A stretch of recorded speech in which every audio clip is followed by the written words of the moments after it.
in the door. I might have two. I have one. One, two, three. Oh, Dave's here.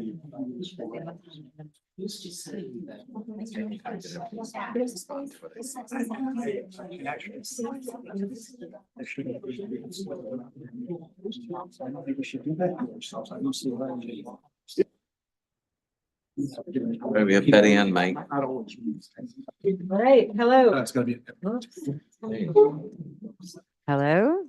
Can everyone hear me okay? I think so.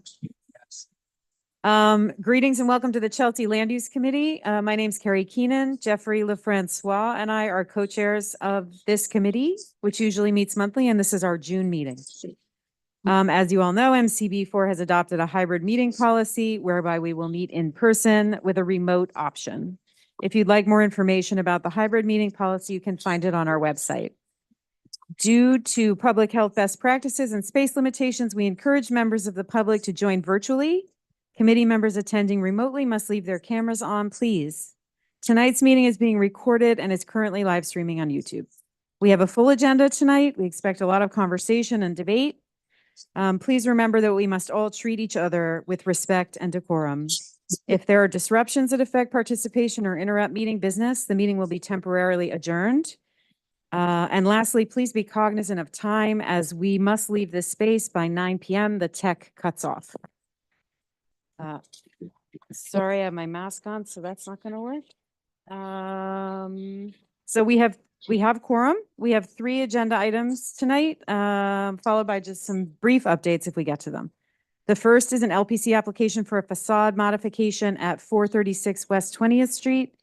We'll turn it over to Yosef and Tatiana for their presentation, please.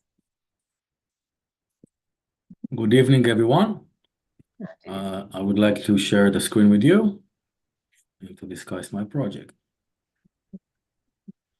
This is a townhouse, single-family townhouse located at 436 West 20th Street, over here.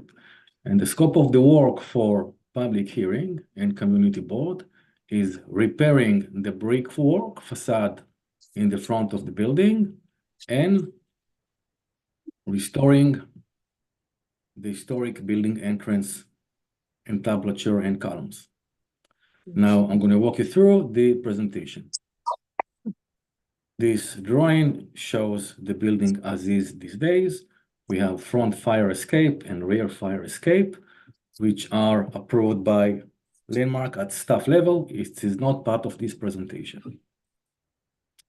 This is the proposed facade, front facade, after it's going to be repaired, and the historic entrance is being restored. The reason why we are asking to repair the facade is because of the following. I'm going to have some enlarged photos in the next page, but over the years, there have been several repairs or attempts for repairs of the front facade. The front facade, as you can see with this line here, is completely delineating into one direction. There is a repair in the brick, there is a repair in the brownstone and other places. The front entrance is missing for many years already. In these enlarged photos, you can see the conditions of the facade. It's completely warped. There are many types of grouts. The wall is completely skewed into one direction. And the way to repair it, there is a method for it. So what we are proposing is to remove the brick, repair the wall, and put it back in place. The reason why the wall is in such bad condition, over the years, the mortar between the brick deteriorated. And actually, based on our site inspection with the engineer, you could actually touch your fingers and remove the grout easily. So it's an unsafe condition that we are trying to repair. On repairs of the facade, if we look exactly as it is today with the same old brick, we're not replacing the brick with something new. We are keeping the brick. We're just going to resurface the building after we were going to repair the facade. We're using the exact same brick, an exact same color of brick mortar. The technique that was advised from our engineer is going to be sequence. And the sequence is that first we're going to start with the line of the windows, going from the top down and removing the windows and the brick. The next, while doing that, we are going to pretty much remove the brick face, as you can see here.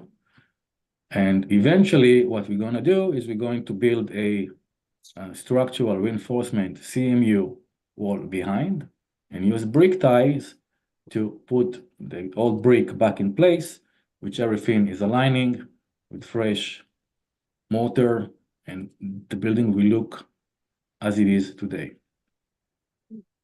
In other places, this is another detail of showing this technique. Once again, between windows, we are going to repair whatever is necessary and rebuild it with a backup of a structural wall, which is more stable. And then we're going to use brick ties to connect the brick back in place. In areas where we have continuous wall, we do not need to put a CMU block behind, but we're going to remove the brick face and to put it back and align it with the brick ties.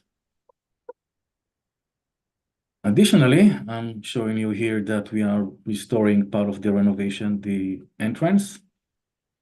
We have two Doric columns and a very specific entrance. We are going to do it out of brownstone, and we're going to restore the building to its original condition with the color that we already selected. I hope this presentation was clear. If you have any question, I'll be more than happy to answer. Thank you so much. Any committee members have any questions? Hector? Pass that mic down there so Carrie can hold this.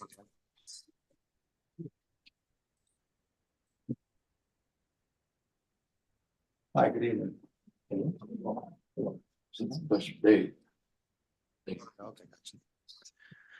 Hi, good evening. Thanks for the presentation. I have a question concerning the, how long is this project going to take exactly?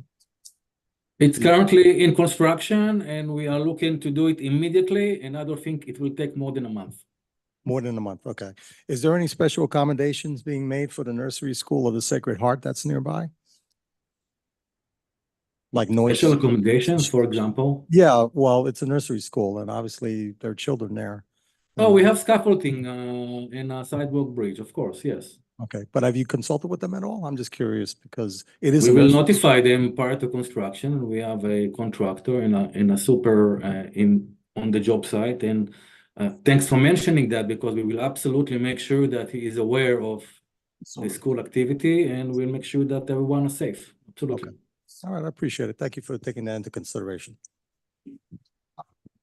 Thanks, Hector. Dave?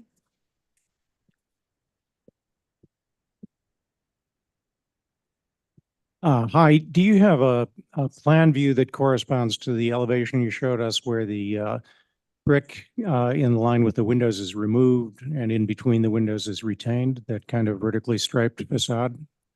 Thanks for the question. For this particular exercise, we are showing the removal process and the sequence in section, because that shows the system, the way it's vertically going to be done. So in this particular presentation, we do not, but obviously in the large set of technical drawings, we're going to have every possible detail, including a... How do you plan to tie the concrete block to the brick where the brick is left its full thickness? At the side of the block. That will be done well, with brick ties. Sorry? That will be done with the brick ties as per our consulting engineer report. So he suggested doing the brick ties, connecting the CMU, the new CMU wall to the existing brick wall flanking the CMU portion. Okay. Is this a 3-wide facade or 2? It's shown as three, but that's atypical, especially for something with Flemish bond. Is it indeed 3 wide thick? It is two, It is 2. correct. Okay, how come the drawings show what looks like 3? No, it is part of like a technical graphic review that, you know, one brick is rotated to the other side. Well, Right. as per the engineering report that we have, the wall is composite. So it's 3 wides in between the windows, and in the window section, it is only 2 wides. That's why the engineer recommended removal the whole 2 wides and building up a CMU wall with a face brick instead. Okay, did you consider modifying the foundation to true the wall up so that you didn't have to lose all of this historic fabric? You know, like needling through the facade at a lower level, removing brick underneath that, remodeling the facade or the foundation, and just repositioning the facade. I'm not quite sure that what do you mean by repositioning the facade? You Can say the please settlement. elaborate? You say the settlement is from deterioration of the grout. You know, I live around the corner and Mhm. have walked by this house many times. It was renovated around 2010. And the then owner told the Daily News in an interview that he had raised the house by 8 inches to make it more level. Could that have caused this facade displacement? I am not so sure. We're currently working for a different owner. I have no idea of this kind of interview on a newspaper. I'm not sure how relevant is that. Right. Why would it not be an option just to stabilize the existing facade and repoint for the waterproofing issue, or have windows custom made to the existing geometry of the window openings? Part of the reason why we're doing this wall repair is because the wall is so unplumbed that we cannot really fit the windows inside the opening. That's part of the issues. It has windows now, though, right? Well, we placed new windows, but we cannot install them. They're temporarily placed right now. So I Because just of want to make sure the that our questions unevenness. are relevant to this proposal. Okay. Does anyone Else have a question? from online, Jesse?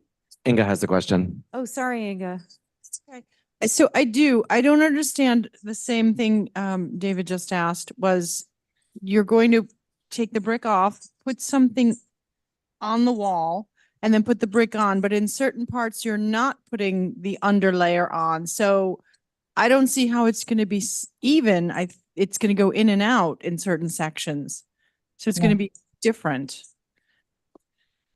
No, let me try to explain it once again. So at the if you look at the picture at the drawing that is right now on the screen, so below the windows or in window lines vertically, we have only 2 wides of brick and the interior finish like furring and insulation. So, but the other portions have 3 wides of brick. And when we're going to be removing the brick from the window lines vertically, then we're going to install an 8-inch CMU plus 4-inch face brick, which will yield 12 inches, which will equal with a 3 wide brick in between the windows. That's the idea. That's the main idea, to make it even. Right now, it's not even. Okay. And then my second question is on the windows also. So you have windows now, but they're installed temporarily? That's correct. Let me explain it. So we approved the new window package for this building, like exactly the same as it was historically. And when they arrived on the site, they tried to install them, and they realized that they would not be able to waterproof it correctly. It's going to have like very thick joints, and waterproofing will not function properly. So that's why they installed it right now. They installed it temporarily because it was winter season we were going into. So no snow and no rain will get into, and we can continue interior work while we're doing this facade application with LPC. That was the main reason for us to temporarily install the windows. Now that we want to remove the facade and we can install them permanently. That was the only idea behind that. Okay. Thanks, Inga. Are there any community members who would like to speak on this? Tom? Yes. Tom, not without a mic. Just a oh, okay. Can you hear me? Yes. So one of the earlier images you showed, it looked like there was a rooftop addition. Is that correct? No, there is no rooftop addition. It's a sloping roof, and with a It's not the skylight. original There is roof. nothing. There is nothing on top. Oh, so that the image on the left, that horizontal band of windows, Oh, you mean the fascia? The fascia? the Correct, yes. the far left image, Far left image. the all the way to the left of the drawing, sorry, the far left drawing, there's a Mhm. top part that shows a horizontal band of windows. Is that not part of your building? Oh, this is a sloping roof with a skylight. That's the Oh, way we show okay. it architecturally, yes. Okay, thank you. We don't really see it, correct. Are we taking more questions? We'll take one more. Yes, if you show the entry, the first page with the aerial view, it will be clear how it looks in the 3D. If you can list back to the beginning of presentation. Here we go. This is what you see. Thank you. We just have one more question. If Go I ahead. may. It appears to me that the building itself, usually buildings like this settle in the middle and the windows go out of plumb in that direction from east side and west side toward the middle. It looks to me like this is the opposite in this instance. Am I correct in that?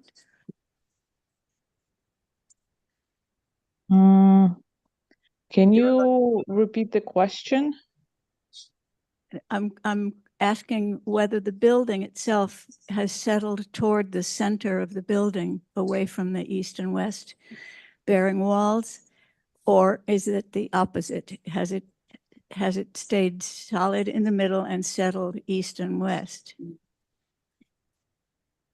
Well, to our knowledge and from our engineering report, the settlement happens in the front facade. I And was it, aware of yeah, the front facade, which faces north.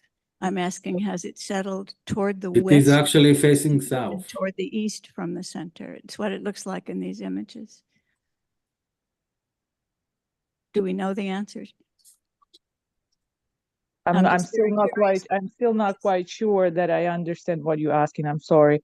Can Does you anyone else please understand what I'm try? asking? Yeah, can somebody help me out, please?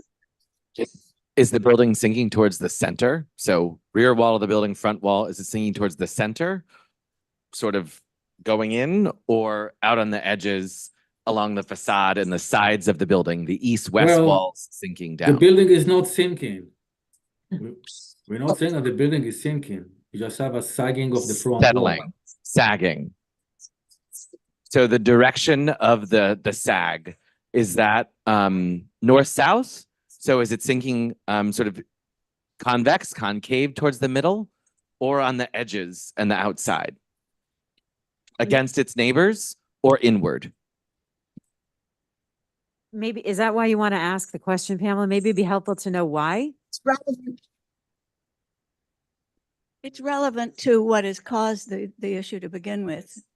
Excuse me, I'm going to let David. It's fine. Yeah, I think another way of putting the question is, why does it look like the center of the facade has lifted rather than fallen? Precisely. I don't know. Appreciate your honesty.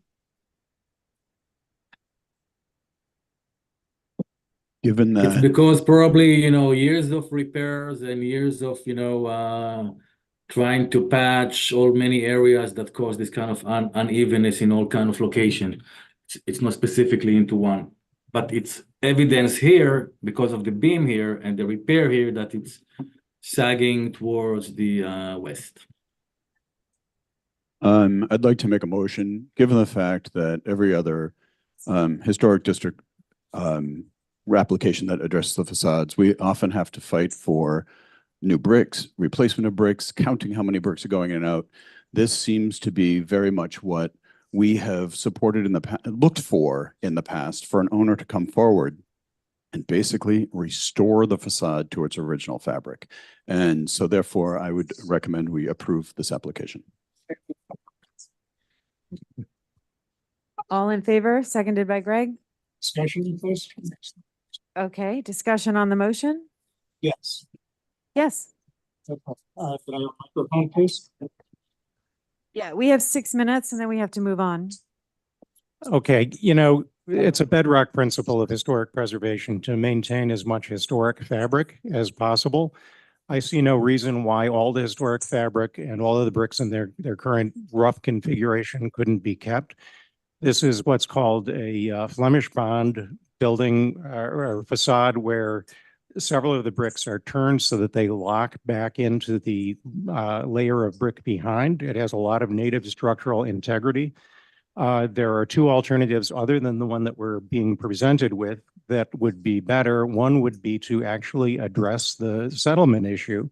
And given that the previous owner said that he had raised the house 8 inches, and you can see that the center of the facade is lifted up 8 inches, that suggests that there is a way of remedying what was done before. And there are all sorts of things you can do. You can consolidate grout by injecting consolidant into it. You can inject ties from behind to make the wall more stable. It can be made completely waterproof with repointing. Windows are custom made to compensate for settling of historic facades all the time. That could be done here. Older buildings tend to have wavy facades like this. If you look at as venerable an example as the Northern Dispensary on Waverly Place near the stone wall, it has sagging brick like this, including cracks under windows.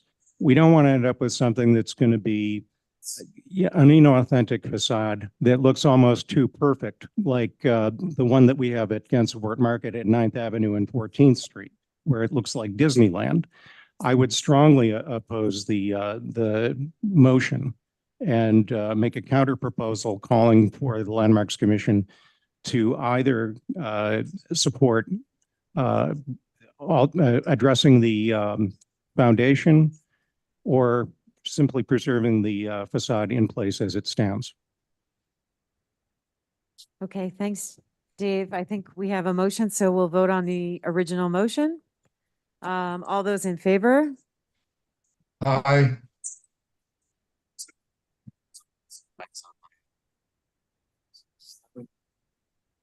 Mike, that's a yes. Aye. Mike, that's a yes. Yes. Opposed? 4, 5.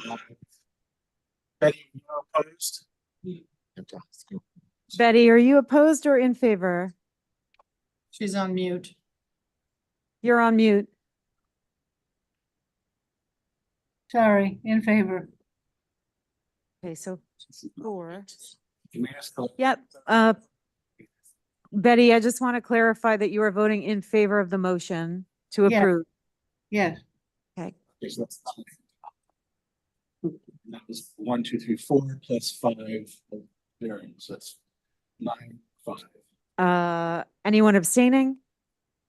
Present, not eligible? Okay, the motion passes. Thank you very much for coming in the presentation. Thank you. Have a nice evening. Thank you. Appreciate it. Take care. Bye.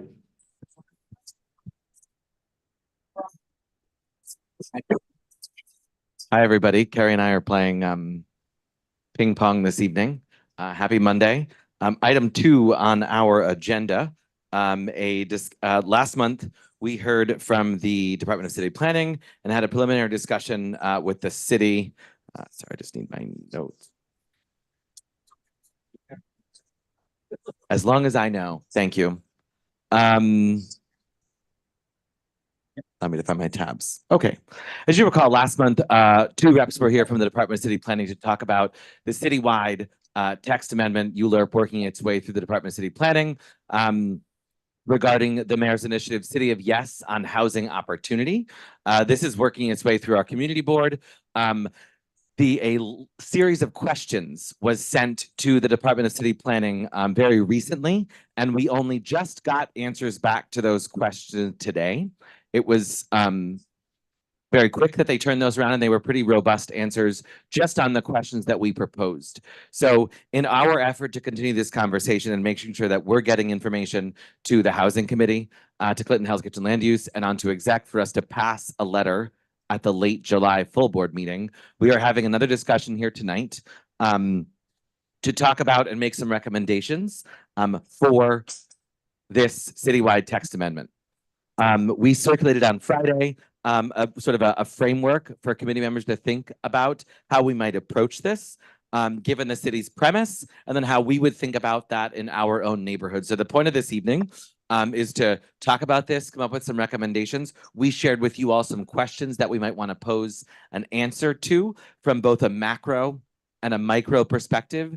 Given that this is a citywide text amendment, how do we want to think about it in terms of the city of New York? And then how do we want to think about it locally in terms of CB4? So that was sort of the premise of the document that we share with you guys on Friday. We wanted to use that to inform our discussion here this evening.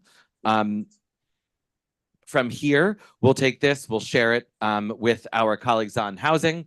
It'll go to exec, but then it will eventually get voted out at our July 24th full board meeting. Any questions on process and sort of framework of discussion for this evening? Bert? Yes. Hold on. Just one question, and I don't remember now on what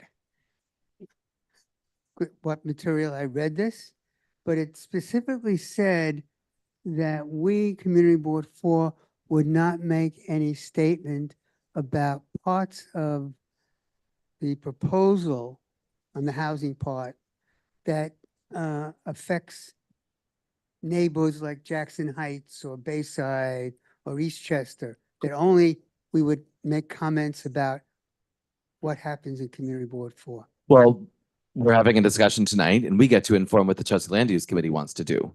And so accordingly, this is a citywide. I thought maybe it came from. That may have been in a discussion at another committee, but we're having it wholesome internally as our Chelsea Land Use Committee meeting. And if folks feel that we should be saying something about the fact that this is a citywide text amendment and how maybe we feel good about more housing across the city, but also how we approach that in our neighborhood, I think those have equal import in how we inform the discussion. I think they should have tonight. equal, and we should not hold back from making comments about the rest of the city. I think that's part of what we get to go around the table and have that discussion on this evening. So, Paul, I see your hand. Just sort of throwing out to everybody, this document that we shared has a macro. So do we support the idea of a little more housing in every neighborhood? We're building more housing in more neighborhoods, lessen pressure on districts like CB4. How can CB4's affordable housing plan inform our position on a citywide zoning action? And how do we plan for infrastructure needs without knowing how this plan will exactly be utilized? Those are some of the macro discussions we wanted to throw out for folks to just chew on before we get to something micro. Paul. I just want to talk a little bit about that kind of macro issue in addressing citywide things. This is our third City of Yes proposal to come to us. We had sustainability and economic opportunity, now housing opportunity. And all of the other ones where there wasn't something directly related to our district, we specifically took a no position. So we're remaining consistent in that. But what I think we could do to address that issue is to say, look, we as a community district are on the forefront of building housing and affordable housing. And we have good models that we have used. We have transit-oriented developments. Those could be applied in Queens by every subway station. We could have high-density transit-oriented development. It's a successful plan. We have a special Clinton district that was designed to have the preservation area at the core and the perimeter around it promoting denser housing. We have often been advocates to protect historic districts. That, I think, is one of the most critical things that we need to make sure we fight for. I think we need to make sure that we preserve the Special Clinton District, which right now, based on today's responses to those questions, DCP is less inclined to remove special districts from the protections. I think that's something we really need to fight for. But the bigger issue I see for Chelsea Land Use Committee is the fact that of approximately 70% of Community District 4 is covered through some sort of special district, historic district, things like that. But there are parts of Chelsea that have zero protections in place right now, and there would be zero protections under this new change. So for us to focus on stuff in Jackson Heights and Queens and things like that, I think that what we need to do is focus on how do we protect the townhouse blocks of Chelsea that are outside of historic districts, but we want to maintain that character, and how do we address that issue? So that to me is sort of how I'm framing citywide versus local. Let's use our examples of our successes as models for a citywide plan. And then let's talk very specifically about the protections we need to put into place to protect our neighborhood. Hands, this is an open discussion, folks, committee members, before we go to the public. So Paul spoke about the need for things to be micro only, but this is a citywide text amendment. So kind of we're framing it for anybody to want to say anything. If we don't want to say anything. You spoke about the need to protect and preserve. But I did not say focus strictly on micro. What I suggested was that the way we frame the discussion, just to be clear, the way we frame the discussion is that macro would be about effects on the city. Correct. Like and micro would be our neighborhood. Transit-oriented development. Micro would be our neighborhood. There are other models that are macro that can work across the board, that work here in our district, that we can use as models. There are some things in this plan we won't ever have. So why are we opining on it?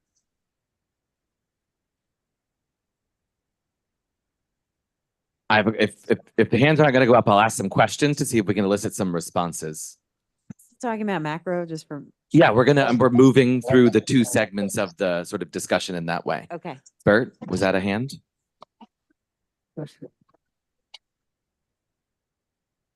Thank you. Yeah. I agree with you, Paul, in a lot of ways, that yes, we're Community Board 4, we're Hell's Kitchen in Chelsea, and we do focus on our neighborhoods, okay? But we're also part of New York City. And I don't think we need to go in all the details of Jackson Heights or Eastchester or Sheepshead Bay, the way we do the details of Hell's Kitchen. But I think that we should, someplace along the line, say, yes, transit-oriented development is productive for housing. Yes, when you have a taxpayer, those one-story, fill the lot with a little retail, you put 2 stories of apartments above it, can be very good. Okay, I don't think we should avoid that because we're also part of New York City. Now, I think you said, Jeffrey, well, will that take the pressure off our neighborhood? If there's more housing around New York City, I think they're 2 different stories, completely 2 different stories. Just because there's more housing being built in Queens or in the Bronx doesn't mean there'll be less pressure on housing in Chelsea. It's completely different worlds. What you would recommend to add, What would your recommendation for city planning be? I'm repeating it, Carrie, so everybody, we can have it for the record. That's okay. What do you have a thought or something we could sort of take a bullet or a sentence or Just two? a bullet or a sentence. I mean, I don't want to go into, I can't go into the details, but the idea of transit-oriented housing, dense by a subway station or a railroad station, this is done all over the country and it's fought all over the country. Everybody says, oh, yeah, that's a great idea, but not in our neighborhood. Try the other one over there. I think we should, yes, it's a good idea. And also the one with the 2nd story or 3rd story above a 1-floor taxpayer, have retail on the 1st floor, which exists, and put 2 more floors up. It's not going to create, deep umbrellas of darkness in the neighborhood. It's just 2 more stories and it'll have like 5 apartments. So general premise on what is sort of commonly referred to as TOD, transit-oriented development, that is a premise we get behind because we've experienced that here and we think it would benefit the city, is sort of sounds like a general consensus of the committee, which is great. Just for a point being made, and it sounds like Paul and Bert are together on this. Any other big picture points that folks want to think about of the how, the why, the what? Maybe even does anybody want to share why they think we need to have this discussion in 2024? Regarding the historic districts, the city of Yes will allow buildings within historic districts to transfer their development rights farther away than they currently can. So I would imagine maybe General Theological Seminary has a lot of unused development rights, which could be transferred to the other side of 9th Avenue, where there are low-rise historic buildings that aren't yet landmarked, but maybe in the future, that have a big contribution to neighborhood character. So I can't support the idea of transferring development rights farther from landmarks that's included in City of Yes. Let me just push you on that for a second, David, because that was something Carrie and I were talking about today. We talked about it last week. I think we talked about it the week before too, is how this is the transfer of landmark development rights only right now we're talking about. The way we understand it, it does not require affordability if you make that transfer right now. Correct. Would there be a case in which we limit the percentage of rights that are transferred if there is affordable? Because the whole premise of this, for us at our core, is not just housing, it's affordable housing. And if we're just transferring the rights for market rate housing, the market is bearing that right now, and it is in Chelsea. So I'm wondering if you think there's anything we can go just tighten up in terms of we could transfer this if there's an affordable component. You know, there's already a 20% bonus for anyone who builds affordable housing. And this would actually be piled on top of that. And theoretically, transferring development rights from the middle of a low density block, where it's low density in the middle, to the avenues would pile on top of that. So you could end up with these super tall buildings. You know, I wish the city would just turn this around and take it off the backs of the public and the zoning that we fought so hard for, and say to developers, if you want to build a new residential building in this city, 10% of it has to be affordable. They do that in Westchester.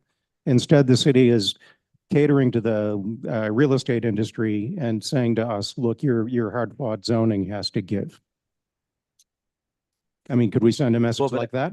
I think that's part of what's being proposed, though, is to require affordability for the first time through this citywide rezoning, because right now many places are left as of right, no affordability. So Clinton Special District has no affordable requirement. If you happen to build on a parking lot or you're able to do some type of rebuild, special districts, you know, the harassment protections aside, it's happened and there's no required affordability. So I guess I'm pushing a little bit further on what we want to say about landmarks. They proposed allowing a new transfer. Is there a level that we could be comfortable with if there's an affordable component? I'm saying it sounds like we want to reduce the allowable amount of rights to be transferred, number one. Number two, to make that even more difficult would be to add affordable housing, because that costs money. And so how do we sort of take those pieces and make it so that we're showing, I guess my premise is, at the end of the day, we are the only community board in the city that has a 126-page affordable housing plan. And so to just outright say no without offering an alternative gets us away from the roots that we've been at since we first published that report in 2013. And the whole premise of that report is forcing the city to do what we want.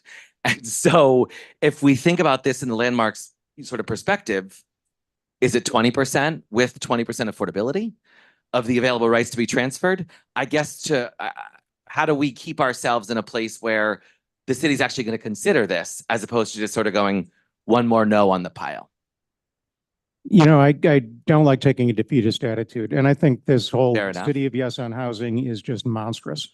I mean, there's some good things in it, but it's like something some people spitballed at midnight over some drinks and never looked at again in the clear light of dawn.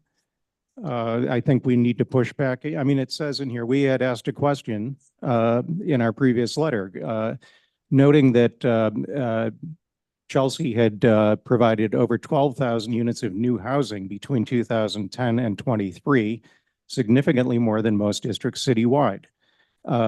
City of Yes's proposal stated goal is to create only a little bit more housing in every neighborhood. Does this plan to seek to produce a proportionally greater number of units in districts that have not equitably contributed to new housing stock over the 2010 to 23 timeframe. The response was, yes, while CHO indeed seeks to enable a little more housing in every neighborhood, the proposal's equity goals are advanced most prominently by newly enabled housing in areas where zoning makes that very difficult. That includes higher density areas like portions of the Upper West and Upper East Sides, where housing supply is actually decreasing, as well as lower density areas where housing production has plummeted over the last 20 to 30 years.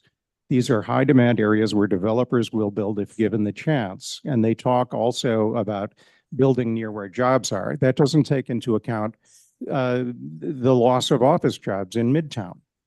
This is something developers want. They want to build in the neighborhoods where they're going to get the biggest return. We should be pushing the city to look at encouraging more development in areas that haven't already seen a lot of development. And the reason the Upper East Side and the Upper West Side are losing housing is because of all of this huge new development that displaces older buildings that have a lot of small apartments in them. The only affordable housing that's required under this plan is the 20% bonus that you can get. Which the city has never, ever had before universally in Right, every zoning but district, you right? know, I think it's just, I just want to pause there, David. Never before has there been a universal affordable requirement in the city. CB4 has fought tooth and nail on every rezoning we have done. Rezoning's taken piece by piece by piece, not a broad swath. And so 20% is still 20% of every unit built in the city. I don't think it's everything that's built in the city. Under this, when the rezoning takes effect, if this takes effect. And at the end of the day, we've never had affordable requirements universally in New York City.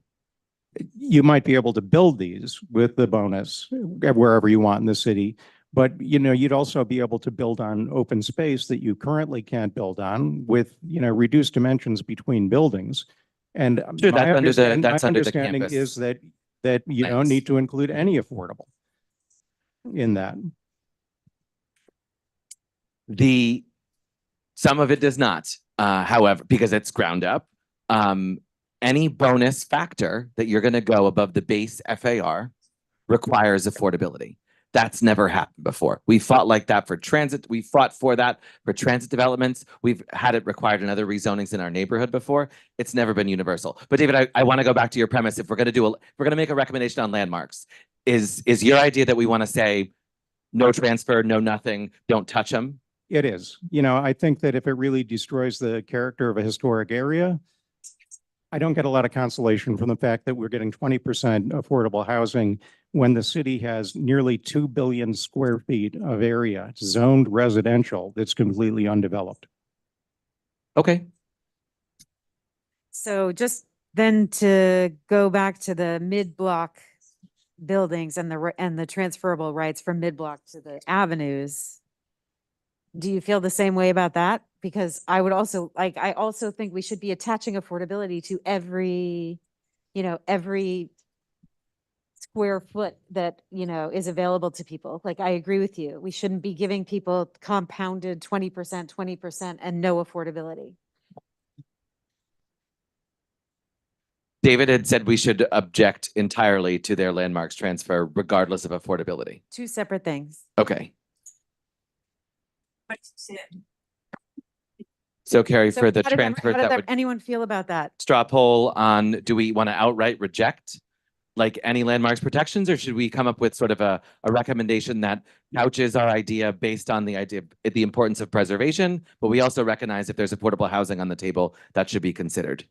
So there's also a 20% increase in transferable rights if you're from the middle blocks, like in Chelsea. Think about the blocks, right? The height is usually on the avenues. So if you have smaller buildings in the mid blocks, which we mostly do, that are underbuilt, you can take 20% of those transferable rights and put them on the avenues. No affordability requirement. Totally separate from landmarks. Let's stay on landmarks for a minute. Oh, sorry. Yeah. Well, I had already switched over. I know. Straw poll on the sense of the landmarks recommendation. Do we want to say no entirely to any additional transfer? Or do we want to come up with something that recognizes the importance of preservation but at the same time acknowledges the need for additional housing and how we can be sensitive to preservation and potentially sneaking some additional units into whatever is proposed. Two hands online. Sorry, Mike was on. So what's the question? Mike and then Viren. Mike? No, so what's the question then? The question was, do we want to reject entirely any changes to the landmark, the ability to transfer air rights in landmark districts? Or do we want to come up with a recommendation that supports some level of air rights transfer from historic districts with a caveat that there need be affordable I housing? hear you, Jeffrey. I'm asking you if we're gonna raise our hand. I said it was a straw poll, so I'd like to get a straw poll on, is there a sense that folks, if raise your hand, if we should have an outright rejection to landmarks on this? 4. If we should, please raise your hand now if we should come up with some middle language recognizing the importance of preservation, consideration for affordable housing as a part of that to facilitate some additional units. Okay. So Am this I majority. assuming this is a straw poll? It is a straw poll. This Thank is you. how we're going to develop our recommendations to get each one through. I'm happy to call the motion on these for each and individual topic, but we do have to figure out a way to move this forward.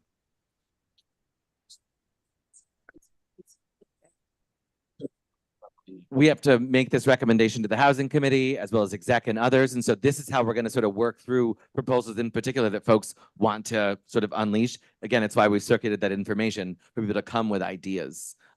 Marty, and then Viren, and then Bert. Sorry, Pam. Sorry. Jeffrey, I didn't vote on the straw poll, and I can't because I'm too confused. The straw poll,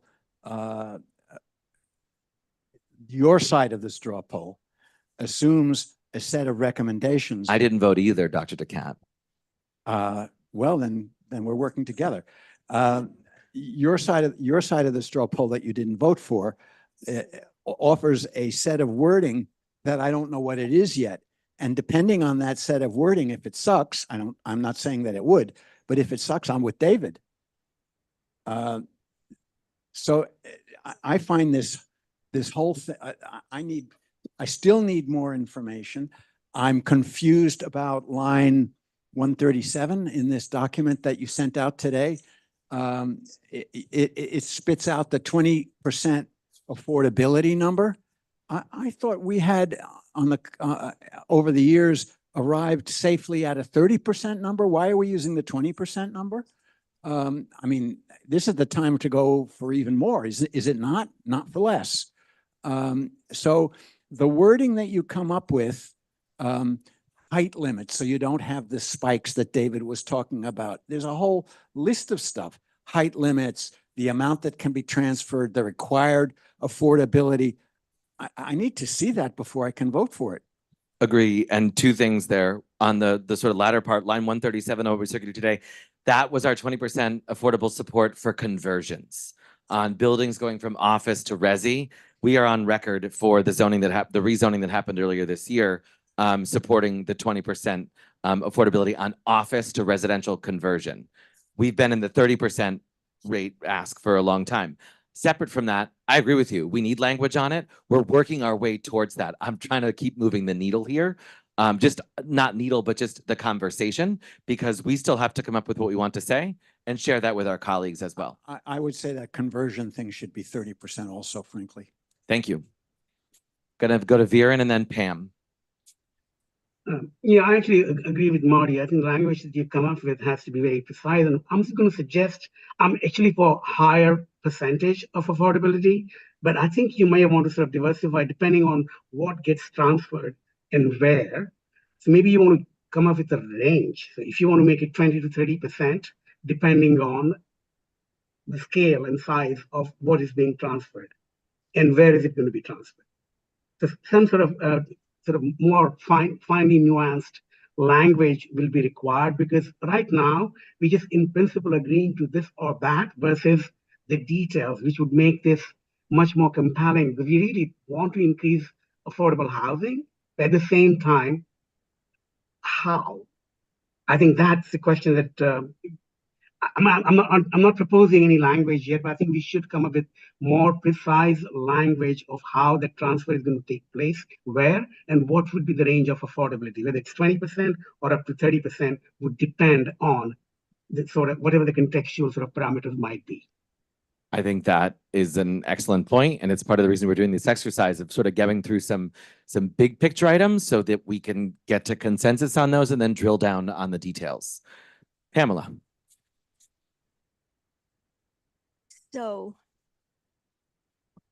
when will we recognize that the authors of things like this one, like the City of Yes, the whole program, all 2,400 pages of it, whatever it is, takes us for suckers? Why are we still begging for crumbs from the table? It seems to me like for the last 13 years, every damn meeting I've been in has been begging for crumbs off the table for affordable housing. And, 20% is a step backwards. It's 1/3 step backwards, it seems to me. We should be looking for 40 or 50%. Why not? They write this stuff knowing that we're going to come back at them and say, oh, no, you can't do that with no affordable housing. Please give us 10% or whatever the hell it is. But it's just never enough. And they take us for suckers. They know we're going to, that if they propose something absolutely preposterous, we're going to come back with something not quite as preposterous. We should be coming back with a major, major ask, or tell them to go jump in the river. Okay. And as far as the historic districts are concerned, leave them alone. Don't let them sell and build high rise on the avenue corners and avenue facades of those blocks, because it will totally enclose the little houses in our historic districts and force them into darkness to begin with, and a total claustrophobic situation. Look at other historic areas in different cities in Europe, for example. This has happened in England. I know I've been in neighborhoods where you just felt like you were sort of at the bottom of something or other and surrounded by giant buildings in this little tiny historic enclave. We've got to find a way to do better than that. So I think the biggest takeaway there, Pamela, besides the fact that there was consensus to move on from some recommendation of balancing the interest of a historic district, but the need for more housing, and that we will find nuanced language to facilitate a transfer of some sort that both transfers those air rights in a limited capacity because there's affordability. That was the consensus we had before. Separate from that is the big flag that you just raised, which I think is something we can all really lean into, is the additional percentage of affordable housing that we want to see out of a neighborhood plan, out of a citywide plan. And that at the end of the day, to your point, we are begging for crumbs, but in reality, we should be asking for the whole cookie. And so I don't know what the number is. Well, the number could be much higher, but I would propose at least 10% affordable housing in every new development in the city. 20. So this is removing the landmarks discussion for a moment. Yes, there's another big macro. And separate from the bonus factor, which is what triggers the affordability in this proposal, that universally we want to ask that buildings should not be built without 20% affordable housing across the board. Yes. Head shake on this. Paul, you want to speak? Question?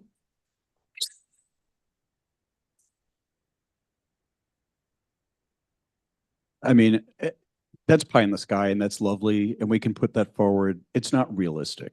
Developers are going to develop what they develop. And I think for us to say Pam, the building you live in, how many are affordable in your building? It's not 20%, it's not 10%. And I think that for us as a board to recognize the need for promoting housing and promoting affordable housing, we need to be realistic about where we can get it. We have been very successful at pushing those limits whenever they come and ask us for some form of relief to get 30% affordable. It's one of the highest rates in the city. We are very good at that. I think for us to take a position and say, every new stick of construction has to have 20% affordable units, I just don't think it's a realistic thing. So I just don't support that. That's all.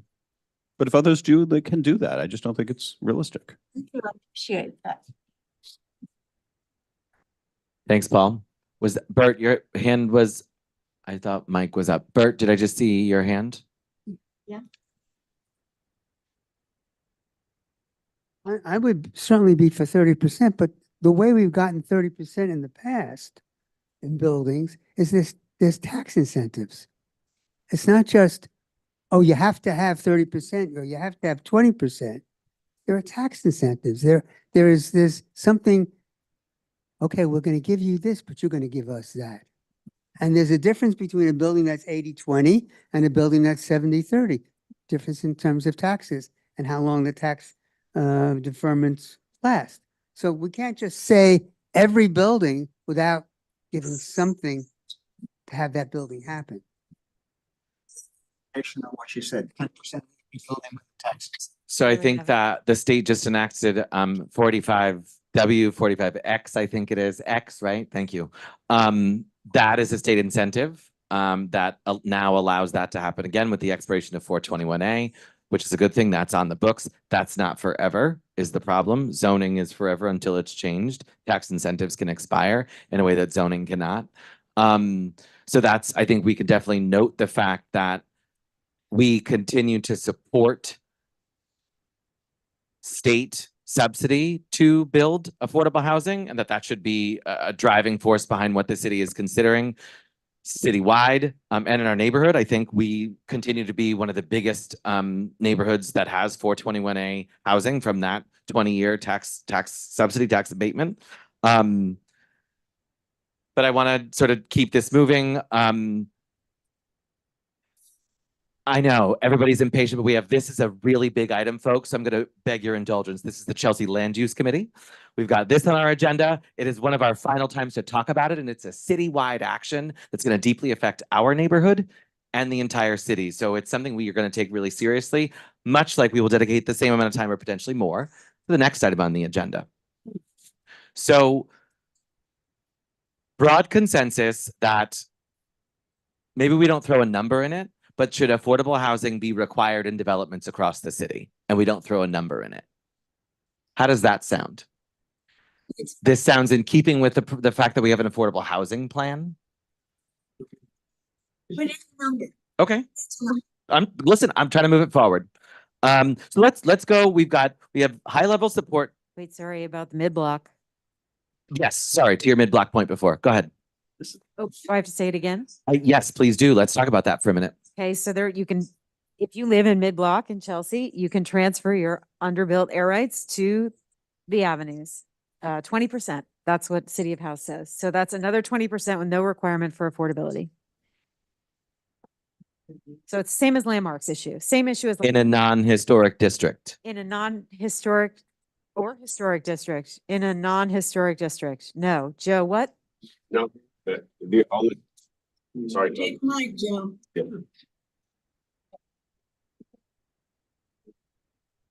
Joe Restuccia, co-chair of housing. The transfer of development rights is only available for an historic building or an historic district. Historic district. Yes, only historic district or an individual landmark. Appreciate that. So, yeah. That's right. But I do want to go back to a conversation we had earlier about non-historic districts in Chelsea. They can add 2 stories if they have an affordability component. Right. So basically all the FARs, what we talk about floor area ratio, if you build affordable, that percentage FAR gets increased. It's still sort of under the same number that we're used to, but they're increasing the allowable FAR because of that affordable bonus. So if on somebody's building mid-block in Chelsea, outside of an historic district, they decide to go through the process of building additional units on top of that building, they will be allowed to do so with 20% affordability within that new FAR cap in non-historic districts. If it's in a historic district, LPC has jurisdiction. Well, that's an issue. On this topic. That's okay. I'm confused by what Joe said. My understanding from the research that I was able to do, I understood that the transfer, you could little buildings in mid-block, like my little 5-story building in mid-block on 21st Street, could transfer air rights to include to the avenues In either historic direction, districts, and even to the other side of the in avenue. historic districts only. I'm not so certain about that. I In need to historic have that districts fact only. checked. Thank you. Thank you.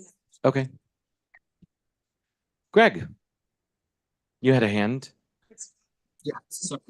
So we're Doing big things, big citywide. These are things that we want to do macro, right? absolutely. Yeah. I was trying to get to guardrails of other stuff, but we're gonna fact check on the And regardless, I think we want an affordability percentage.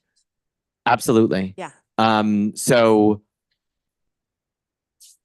the mid-block thing we're fact checking. So we're moving on from that, which is why I was going to Greg on the new topic. Okay. Thank you. So two thoughts. First off, forgive me for still being relatively new to this committee. So obviously a lot to learn, and I have great admiration and appreciation for the history of focus on affordability in this district. I guess my question is this, and I guess it's a macro in a sense. It's certainly valuable in this particular moment to talk about how it is or why it is or what it is that would put this body in a position to support City of Yes, because that's really the conversation we're having. But anything we're talking about is this district specific, and City of Yes is citywide. So I guess I'm pausing occasionally during the course of this and wondering to myself, what is it that we're doing exactly? Are we saying what would be sensible for us in this district? And this would mean we would say yes to City of Yes? Because that's not what this is, right? This is a blanket plan for the city. Or is it a matter of we're saying, this is a no for us because it doesn't do these things? Does that make sense? Yeah. And again, I say that from my own ignorance in my process of trying to learn and catch up on all of this. But every time we get into the nuance of 20% or 10% or mid-block, I just keep thinking City of Yes isn't just about this district, it's about every other district. And so every minute that we're spending on this, I'm not sure what influence it has, but I'm wondering from your perspective, what would that influence look like and what would it mean? In other words, do we leave this conversation and then turn to Community Board 31 and say, are you with us? First of all, I don't think your question is from ignorance or misguided in any way. It's an excellent question and a really strong point. No, I think, look, we have been a leader on housing, both on the fact that I've been building in our neighborhood for a long time, but also in the discussion and in the policy of it. And I think it's important for us to remember that's who we are as a board and have been for a long time. And so how do we make sure that we continue to be as the city does this to our neighborhood and also to neighborhoods around the city? So yes, and I guess is my answer to your questions, which makes it even more difficult because at the end of the day, and many of us are charged with coming with this nuanced language, really hard to put nuanced language into a citywide zoning action. Really hard. Bert? A location. True. Yeah, I would say this. Sorry. Yeah. I would say, though, the percentages that we've been talking about is citywide. It's not just these apply only to Community Board 4. We're talking about citywide. Yes. But and us as well. Yes. Right. We're kind of saying, hey, it's worked pretty well here. We want some changes, but it's worked pretty well here. And we'd like it to work well all over the city. Is that a fair statement? And then Viren? Yeah, very quickly, I think it is both and, but we also at the same time saying that one shoe fits all is not the way to go. And there are different neighborhoods and different contexts. So the plan needs to take into account that, yes, while we think about citywide approach, there are these, again, I'm going to go back to the nuanced approach as well, that the plan really needs to take into account how each part of the city is going to address this issue. So going back to what Jeffrey, you were saying is that, yes, it is for the entire citywide, but we have a role to play. And what I'm adding to that is that every neighborhood has a role to play because contextually, their requirements might vary from one to the other. Thank you. Mike? Yeah, I agree with Viren on this and also with Paul. In the sense that, think about if you've lived in other places in this city, like I have, Cobble Hill, for example. Applying this citywide mandate I don't think it would work so well there. And we've got to recognize that every single community district, should have a particular say in how it works there. So making this thing one size fits all is the trouble right from the start. Right? I would like to, if we're going to say yes, every district should have some amount of affordable housing, well, it should be up to that district what that percentage should be. All right? That's all I'm saying. We should acknowledge from our standpoint that we want to give everybody else a chance to pick their own percentages like we have. We've more or less gone with 30%. It's worked. That's not going to work in Cobble Hill, for example. So that's my thought. Thanks, Mike. I see Bert's hand. I want to make sure if anybody else wants to speak, but then I'm going to move on to some other questions. Hector, and then we'll go to Bert. I don't know how much further we're going to go into discussion on this, but my concern, along with everybody else's, is about the affordability. But moving forward, there's a lot of holes in the plan, obviously, as we've reviewed in the past. One of the biggest ones is the supportive services, infrastructure, utilities, that sort of thing, schools. There is no real factoring in the updated population that'll be the influx of people that'll be in the neighborhoods that is going to put a huge strain on our already strained resources that we have. So that has to definitely be planned in there somewhere and taken very seriously before anything could be moved forward as far as developments go. I think Paul, jump in there if you want to, but I think that one of the things that, and Carrie and I were talking about this, we put it in our framework here of like, that's usually something ULURP would catch and account for. And so how do we make sure that any guardrails how do we put on this guardrail to make sure that if there is X amount built because of this zoning, it's going to trigger new school, additional XYZ, both public services and social services? Paul? Yeah, within the framework of the original 2,400-page document, they do create models, and they say, if this were to happen in this neighborhood, this is the number of housing units we would expect, and therefore that would trigger demands for social services or demands for schools or demands for police and fire. And perhaps what we do is include some language that says something to the effect of a cumulative impact, because ULURPs are one by one. And if you have a development that is 500 units, and another development is 500 units, another development is 500 units, none of them would necessarily trigger a new school, but collectively that might require a school. So maybe we can find some nuanced language on a collection of new housing in a zone that would trigger that instead. That's interesting. Thank you. Hector?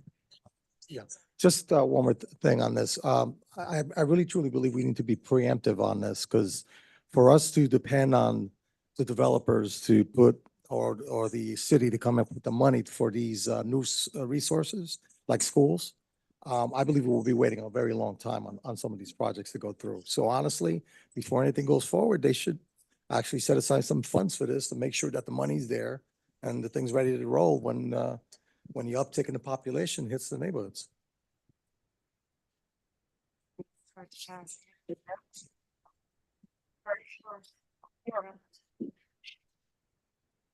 Yeah, I very much disagree with you, Mike. Because the way you're looking at it, we end up with no citywide plan. 30% is 30%. To say that Cobble Hill, new housing in Cobble Hill can't accommodate 30% affordable, I don't understand. I've lived in Cobble Hill. I lived in different neighborhoods in the Bronx. You put up new housing, it's 30% if it meets the requirements and the state structure or however it's supported. I don't think we leave it up to the neighborhood. Some neighborhood says, oh, we only want 2.5% affordable housing. That's not a city policy, and they can withdraw from the New York City, try to secede. Inga, and then I saw Marty's hand. Session. Thank you. So I hear you guys talking about, schools, services, fire stations, emergency, all the things you need when you put in more housing. We on Community Board 4 did that and tried to demand and get agreements, and everybody was on board for Hudson Yards. They still don't have any of those. The school isn't built. None of that's done. So you can put it in writing and have the money's there. It's agreed upon. It's demanded, and it doesn't happen. So I don't know. You are entirely correct, but that's the problem, and also not the problem with zoning. If they were to do something, it would be built, but they've done nothing, right? So it's that if action is taken, it gets built, but no action has been taken. So just like if this if this plan goes forward and no one decides to build, no new affordable housing happens. Zoning is a framework for how development happens, and that Western Rail Yards agreement has a framework to require the school. The EMS station is moving to a new site that we found on 29th Street, actually faster than anything is going to happen on Western Rail Yard. So you're correct in that it hasn't happened yet. The framework is there. I recognize and agree entirely with the frustration. Viren, actually, we haven't heard from Betty. I'd like to go to Betty first, Viren, and then we'll go to you. Hi.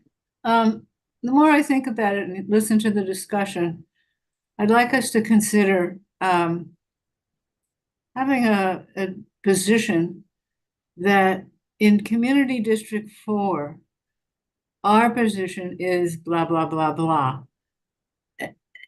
That we're not talking about the whole rest of the city, and that, for example, we don't want to have those provisions for our historic districts and that kind of thing. I know it sounds negative, but anyway, that I think that maybe we should just tailor what we want and say this is what we want for Community District 4, because I do believe the point that one size fits all is not the way to go about this. And for years and years, city planning has had contextual rezonings for separate, different neighborhoods all over the city, for example. And this is kind of out of sync with the way the city has done it in the past. So that's my 2 cents. Thanks, Betty. Viren? Yeah, just very quickly going back to sort of schools and hospitals and social infrastructure as well as physical infrastructure, we could add language that contingent upon any sort of forward movement on text amendments for more affordable housing or more housing in general. A comprehensive social infrastructure and physical infrastructure plan must accompany. And you could even push, if you really want to push the envelope, you can say certain percentage of whatever kind of funding that might exist should be assigned for social infrastructure, for schools, community centers, whatever have you. So some kind of a language that we can put in there. I don't know what mechanism they would come up with in terms of actually finding the money, but what we are saying is that the plan must be in place so at a later date, they can actually go after looking for money. Thanks, Viren. Sort of a framework on the affordable housing funds that we have in our neighborhood. And actually, I don't know if there's other affordable housing funds in specific neighborhoods across the city, but we've certainly had them and continue to have them and use them. Marty. Before Betty spoke, I wanted to say one size doesn't fit all. We should absolutely be tailoring something cut out for our district, taking anything that's in the city of yes, that's appropriate for us. And we are a special district. We are Community Board 4. We are Community District 4. And to pretend anything else is spinning our wheels. Yeah, I think that has been the premise of the whole discussion. We're being asked to take up a position on a citywide text amendment that will also apply to our neighborhood. So I want to be able to go to the public.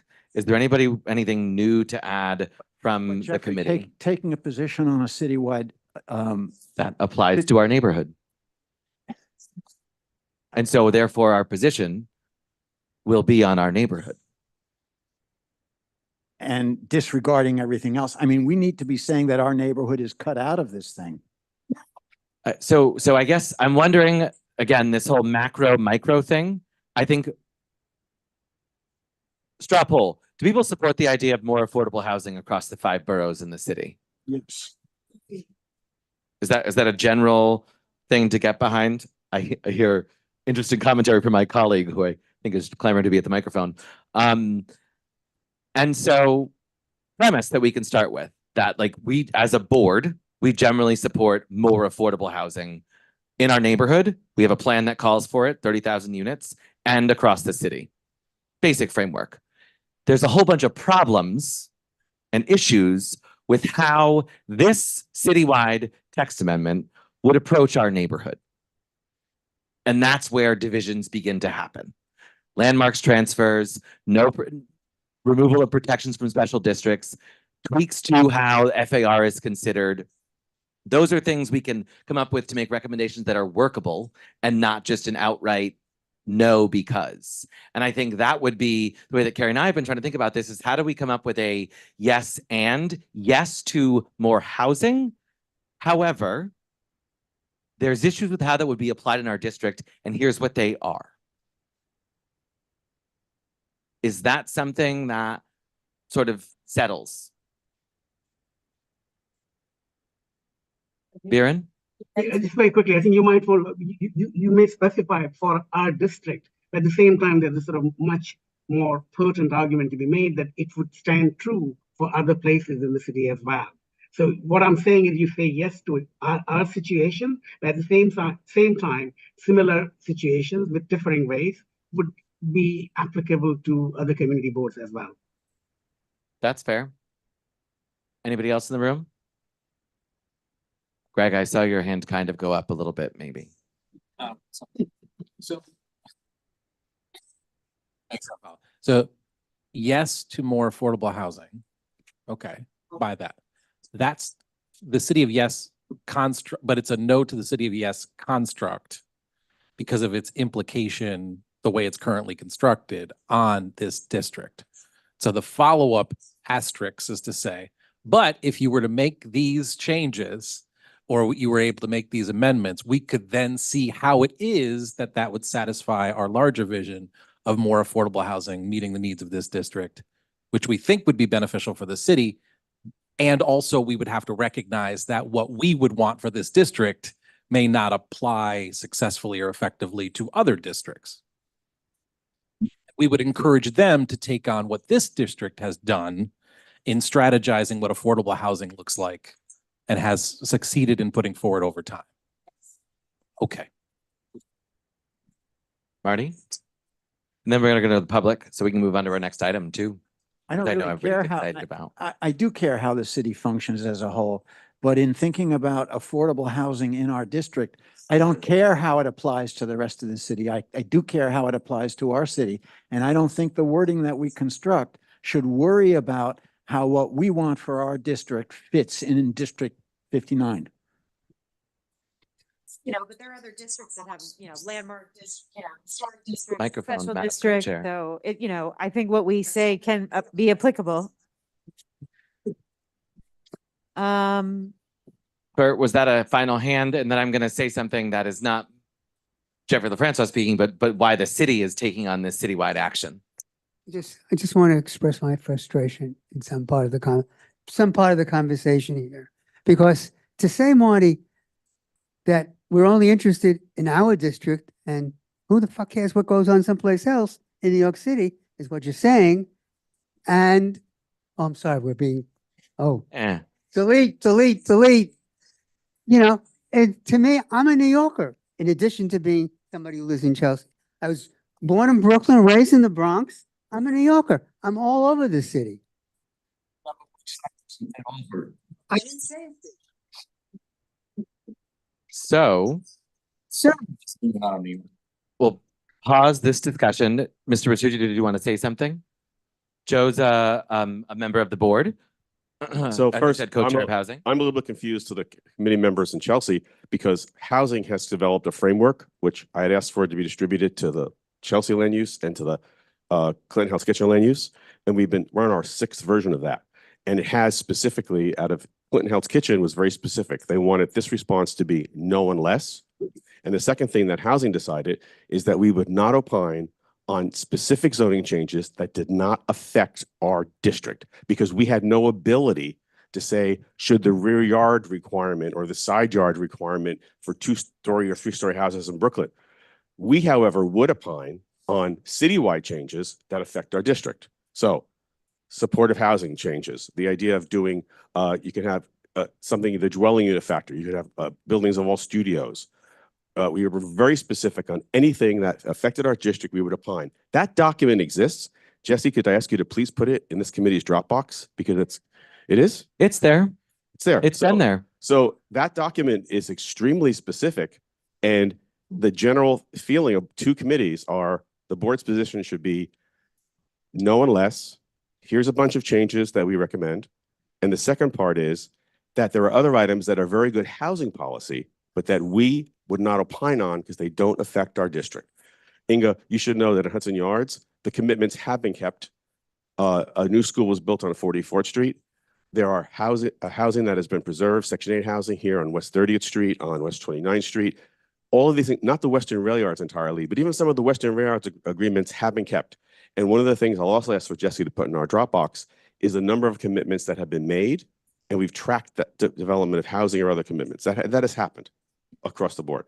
The difference here, though, speaking to Hector's thing, this EIS actually says there will be no specific social infrastructure built because they can't quantify it. And Paul, that's incorrect. It's nothing about 500 units, 500 units. This is a text amendment. Once it happens, that's it. So there's a text amendment that affects citywide, but there is no supporting schools, fire, EMS, none of that in this. And they say in one section, which we found at the very end, which is shocking, because it's so large, they can't quantify it, and therefore they cannot act on it. I've never seen anything like that at all. So I support the specific position that our board is no unless we opine on things that affect us. Specifically, we have no business to deal with accessory housing or seller apartments, nothing is in our district all like that. And then we ask for changes. And the specific thing that hits this district, this part of the district in Chelsea, is the special zoning districts. All of the carefully negotiated heights have been changed throughout every single district, sub-district in West Chelsea. In that new version of this framework, it notes what it was and what it is. And in the mid-blocks, Pam, buildings where you are, that says, in fact, you could build not just 20%, it's 20% in bulk, but the height could be much higher. So we learned in Clinton Special that, in fact, the mid-block today is 66 feet. And with this bonus, it could be 10 stories. That's quite a difference. On the avenues, it's limited to 100 feet, 10 stories. It could be 14 stories on the avenue. Similar throughout Chelsea. So we have to figure out, and I think Jeffrey's point is the biggest one, a big chunk of Chelsea is not in a special zoning district, and it's not in an historic district. How do we protect the Chelsea plan that you saw presented at your last meeting so carefully, that balanced development and still get affordable housing? And I think that's what we're struggling with in the housing committee to say, what should we do? How do we do it? Because today, their answer is everything gets upzoned across the city in every district, and that makes affordable housing happen. And that to me is not a policy. That is a real estate grab. I'm sorry. We have to figure out a way to do it. We want affordable housing. I'm for more than an apple pie, but not at the expense of killing the mother or having no apples. So other hands of the public, and just a comments there. The board has not taken a position on this proposal at all. We will be doing that at the end of July when we have our full board meeting. Tom. Yes, thank you. I didn't introduce myself last time. Tom Lunke, 32-year Chelsea resident and an urban planner. I want to thank Joe for what he just said. My experience, having worked at city planning in the 1980s, is that city planning looks at community boards as either a yes or no. If you say no unless, they will look at it more carefully than if you say yes with. So I agree with Joe's position on a no unless, because that will get more attention. The other thing is open space and light and air. So what we've seen and what George Janes, who's an urban planner, presented to Landmark West and Friends of the Upper East Side is that under the City of Yes proposal, the private open space, for example, in rear yards, can be reduced by a significant amount. For example, now you have 30 feet yard requirements behind each development. That can be reduced to 20 feet. And then on the campuses, whether it's a Mitchell-Lama like Penn South or NYCHA developments, you can basically add a substantial number of housing units on the publicly owned open space. And then we have to worry about the impact that that will have on our ability to breathe in the community, because this open space, whether it's next to our home or down the street, it creates a sink, like how the Amazon rainforest is a sink for the world. We have sinks in our community, and some people refer to them as the lungs of our community. And if we start building on all the open space that's available without creating any new open space, because I haven't heard anything about creation of new open space to handle this huge supposed influx of new residents, what are we doing? We're reducing our air quality to fit more people in. So that's what I have to say. Thank you. Thanks, Tom. Any other members of the public? Anybody online? Jesse with a hand up. Anybody else in the room?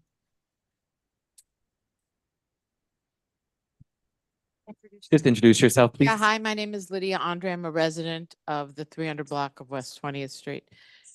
It really blows my mind. If we do affordable housing better in District 4, then the answer should be no and less.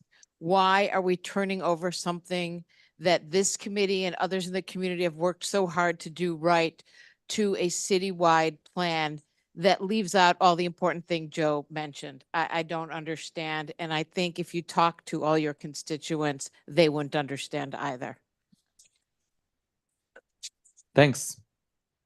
One of the things that I was going to say before sort of going to the public but didn't is that there's a reason the city is choosing to do this as a citywide text amendment and not taking it zoning by zoning. And we on Board 4 for a very long time have been a productive partner at the table during negotiations for zonings in our district. Whether we loved the outcome or not every time, I would put money on the fact that we did not more than we did. But at the end of the day, we were a partner at the table who was respected, listened to, no matter what we put in our letter and what we had to say, because it was coming from somewhere. And so when we think about this in the context of the 59 other community boards, because Marty picked the 59th and there's 59 in the city, nicely done. Most of them are going to flat out just say no, keep it in Manhattan. And so the hard part at the end of the day is the city's stuck between a rock and a hard place, and so are we in Community District 4. And how do we approach it, think about it in a way that makes sure Board 4, with our really forward-thinking approach to zoning and development on the West Side, and has been for decades, how does that get considered and incorporated in a citywide text amendment? So that's one of the biggest challenges that I think we have as a board. I'm not sure if folks feel similarly, but it has definitely been a guiding principle for how we've had the conversations with the city on topics big and small. I can say this as a former chair of the board, and it's why we've had a seat at the table. And I want to make sure, as a co-chair of this committee and on the exec, that we maintain that seat at the table for both this neighborhood and how the city thinks about affordable housing across the 5 boroughs. So I hope that sort of no matter what comes out of the reconciliation across all of our committees that are going to take this up, that's where we'll continue to be. So fit into no unless. It doesn't. I very much think we should be, yes, we support more affordable housing. However, we think here are the ways to do it better. And there's a big difference between that landing on a pile of yeses, of which there will be very few across the 5 boroughs, and then the stack of no's, and why our no unless would be considered any differently than the rest of the no's that are going to line up and sort of say, just do it all in Manhattan anyway. So this is a big shift, and we would be doing something differently than we haven't done in sort of 30 plus years, frankly, on this board. But at the same time, it's in keeping with how this board has approached housing and development on the West Side. And it's very much why Chelsea has its low-rise preservation pockets and the rise up to Hudson Yards, and the special Clinton district is so well preserved. So my ask is that we make sure we keep our seat at the table, and we do that by being strategic in what we are saying to the city, and whether it's yes or no, given sort of the implications here, of which I can tell you politically are very significant. I hope we will be cognizant in our approach to make sure that we can be that partner that we have always been with the city at the table. Pamela, and then we're gonna, any other questions, comments, and then we're gonna be moving on.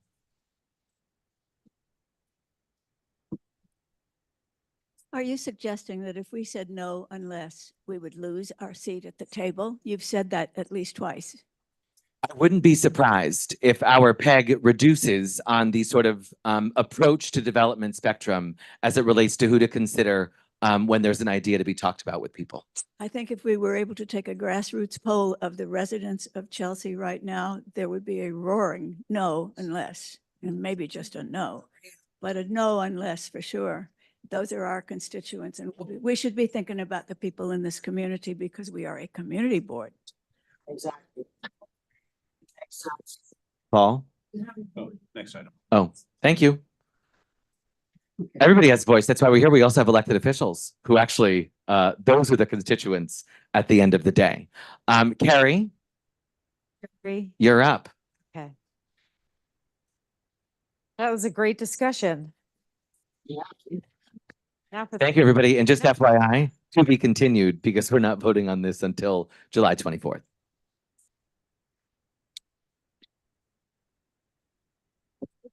I think so. No, I'm good. I got my notes, but I'm not gonna be able to see anybody. So if I want to read.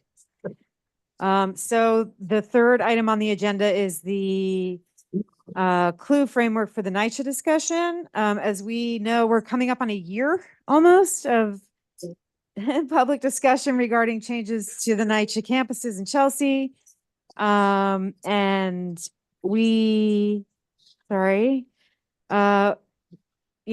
recognizing that there were issues with the survey, the communication around the process, and how this entire project was rolled out, it has been poor, and there have been a lot of missteps. However, with the draft scope of work analysis nearly completed, which we think we'll find out some more information on the answers to our questions soon, we hope. We want to really make this a positive discussion to guide what we would like to see. So we have, a development proposals, 2 of them. And I think that you could, through the draft scope of work and our response to it, you could tell that there were so many things that we didn't like about it. And now's the time for us to start to tell the development team what we want. So that's what this conversation is about. There are certain things that are absolutely standard and established, or we're establishing, which is the interim repairs plan, which we have a letter out for, that the partner repairs all critical services, heat, elevator, leaks, etc. in all apartments from day 1, that all tenants move only once after interim repairs are completed from their current to their final apartment, that standard NYCHA leases stay in effect and are reissued regardless of the final development plan, and units move from section 9 to project-based section 8. That has, that's pretty much settled. So now it's about, really, it's about campus design and building considerations. Like, what are the things that we want to see? This is a discussion. There's 4 or 5 pages of notes here, everybody. So let's start talking about it, Paul.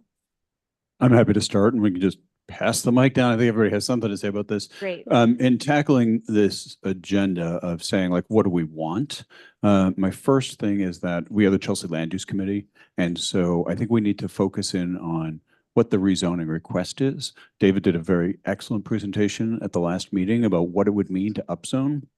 And so, I've always felt that I don't feel the desire to upzone this land at all without extracting a greater percentage of more affordable housing than even normal standards of 30%. So I think I would look at this as a baseline of no upzoning, let them build within the parameters of as right and not go to that second level plan that they've been looking at.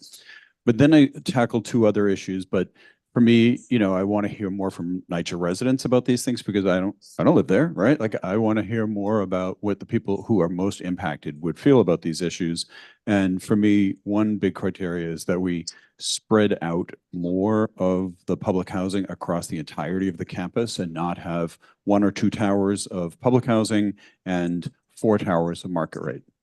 But that might entail moving people more than once. So that is more disruptive to the residents' lives. If you move into one, wait for the next to get built, have to move again, that multiple moves might be more disruptive to NYCHA residents than they would want.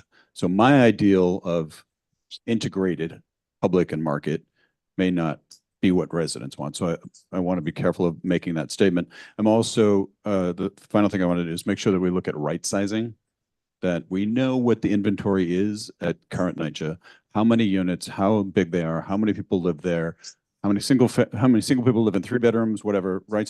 And then look at what we need going forward to build what's needed for the community, the people who live in NYCHA and the people who will come into NYCHA over the next few decades. So those are my 3 things. Yeah, if I could just respond to one thing. I mean, I think that what we're hoping for is that we are not the development team. So what we want to do is put forward to the development team questions like, we would like to make sure that the NYCHA residents are spread out over, let's say, 80% of the campus. How are you going to do that, development team? So we don't have to solve the problem, they do. There's a lot of good points in these ideas, but the idea of moving people, mixing with affordable housing and market rate apartments is a fine idea, but it's not feasible because then the developers will be forced to we would have to wait for the buildings to be built first before anybody could be moved, period, which is great in theory, but that would mean, we can only possibly fit 1 building, if anything, and not a very big one on any spaces that we could find. That idea was already approached and it would take a lot longer to do than a phase plan, than basically relocating one building that's existing there now to accommodations within the community or on campus, and then demolishing that 1 building and then building up on that site of the old building and then move those tenants back into those buildings. Okay, that would be a phased approach across each campus, which is a lot more feasible and would take a lot less time than the idea of trying to spit people into these market rate apartments with tenants. Maybe possibly afterwards they could be offered to move to these mixed buildings once they're completed, and they have the affordable housing people living there. But upfront, it doesn't seem like a good idea. As far as loading docks and everything, that's wonderful. Are you saying loading docks and garbage facilities for each development or each building itself? Building. Yeah, we're already lacking space as it is, and that would be great to have. Obviously, there would be some trash removal facility within the buildings, but as far as loading docks goes, that's space is a premium as it is, and we're already trying to find space for existing parking that we have there already, and we're trying to green spaces that we have and develop more in its place if anything is put into those locations. As far as the playground, sports facilities, dog runs, those are all being looked at. Solar energy, that's also being discussed. Nothing is etched in stone. There's a couple of development teams that have already been formed that exist, that we have tenants involved with, where they actually vote and look at ideas and offer ideas about what they want within these developments. So it's not like things are being done without the residents' knowledge. And they're offered to be invited to these meetings or even join in these discussions. As far as the school at PS 33, I understand that I'm all for protecting children and the development and their learning, and I don't want to impede on that. And unfortunately, Elliot Chelsea is very close to it. I'm sure all possible things will be done to protect those buildings and minimize the impact on the children exposed to noise and possible dust and everything else that comes with construction. But that's something for the DOE and the city to come up with to try to help fix this somehow. I don't know if the developers or NYCHA has the ability to try to relocate these children per se to another place while the construction is going on, and we don't even know how long. And we also know there is no, we're already overcrowded in the classrooms as it is throughout the city. So without building a new school and someplace else, I don't think that's practical at this point, unless someone else can come up with the funding for that too. All this, a lot of these ideas are wonderful, but they will delay the finishing of this project. And while that's happening, the buildings will be falling apart, and they are already. No matter what anybody says. I know there's some people that believe that their apartments are great, and that's wonderful. That's a one-off kind of thing. They're a minority. The majority do say that they are not happy with their living conditions, and it's pretty piss poor. Excuse my language. Can I ask for a clarifying question, Hector? When you say the buildings are falling apart, is it the buildings that are falling apart or Infrastructure, the strict infrastructure, the plumbing, plastering, we have mold, we have asbestos, we have security issues. We've had front doors that are broken for about. If everyone could please respect someone when they're speaking, and you'll get your chance. I've lived you'll in get your both, chance I've to lived in speak. both Elliot Chelsea Jackie, you'll get your- and you'll get your- Fulton for over 30 years. Okay, here we go. All right. Mhm. Mhm.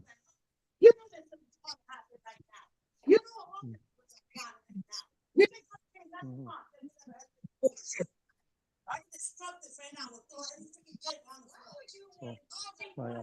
So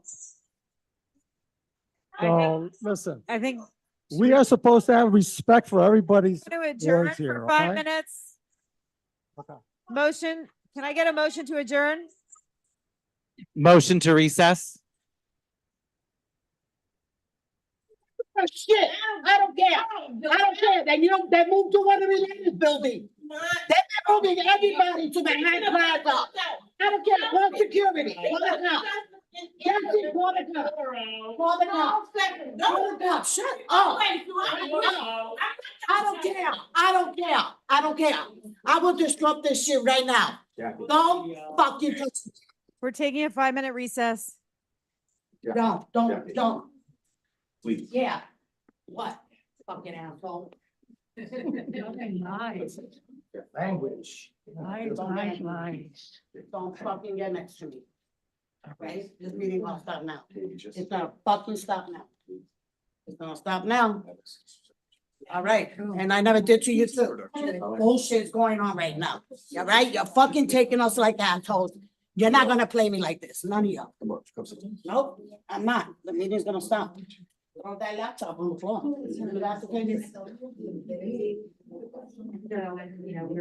No. They're full of shit. No. All right, you're not gonna tell us what the fuck you're gonna do to our home. I've been there. Our phones are not falling apart. All right? Yeah, I don't care. I don't care. This meeting is finished. This meeting is finished. It's finished. It's finished. Finished. It's finished. It is finished. No, no, Joe. No, no. Paid us. You just paid us. Fucking. I am fuming right now. Listen, anybody could snap. All right, because this is our freaking home that fucking lying about. And you want me to act normal? Huh? How would you like me to slap all of you in the fucking face that's lying? What you gonna do? What? Why? No, I'm hysterical right now. This is our home. We've been coming here for almost a year. All right, giving testimony. And now all the fucking residents are out because they want to give a testimony after 11 months. You're so full of shit. You are. Shit. Don't plead nothing. We're not gonna continue with the bullshit. That's right. Watch your back, you piece of shit. Shouldn't have been fucking down this board anyway. But you're a fucking liar. Anybody got offered something. Everybody got offered something. All right, well, we're fucking being honest here, telling the truth over and over again. But honesty doesn't win, does it? Only you fucking corrupted pieces of shit that are going along with this shit. You probably never fought for a poor person or low income. Never. And we all bleed the same blood. You ain't gonna fucking take your money or your house with you when you die, you pieces of shit. You stay right here. No testimonies. No testimonies. Residents are not giving testimonies today.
I know.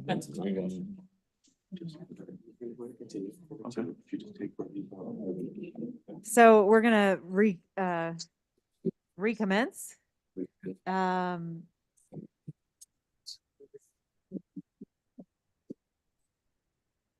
Okay, Hector? Yeah. Did you want to say anything else? Yes, I mean, basically everybody is entitled to their own opinion, but out of respect, you should let So, Jackie, all these people who came to talk are not going to get a chance.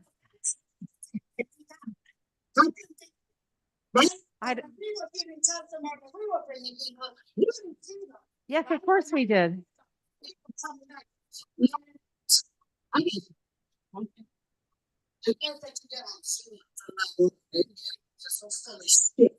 Okay. Okay. All right.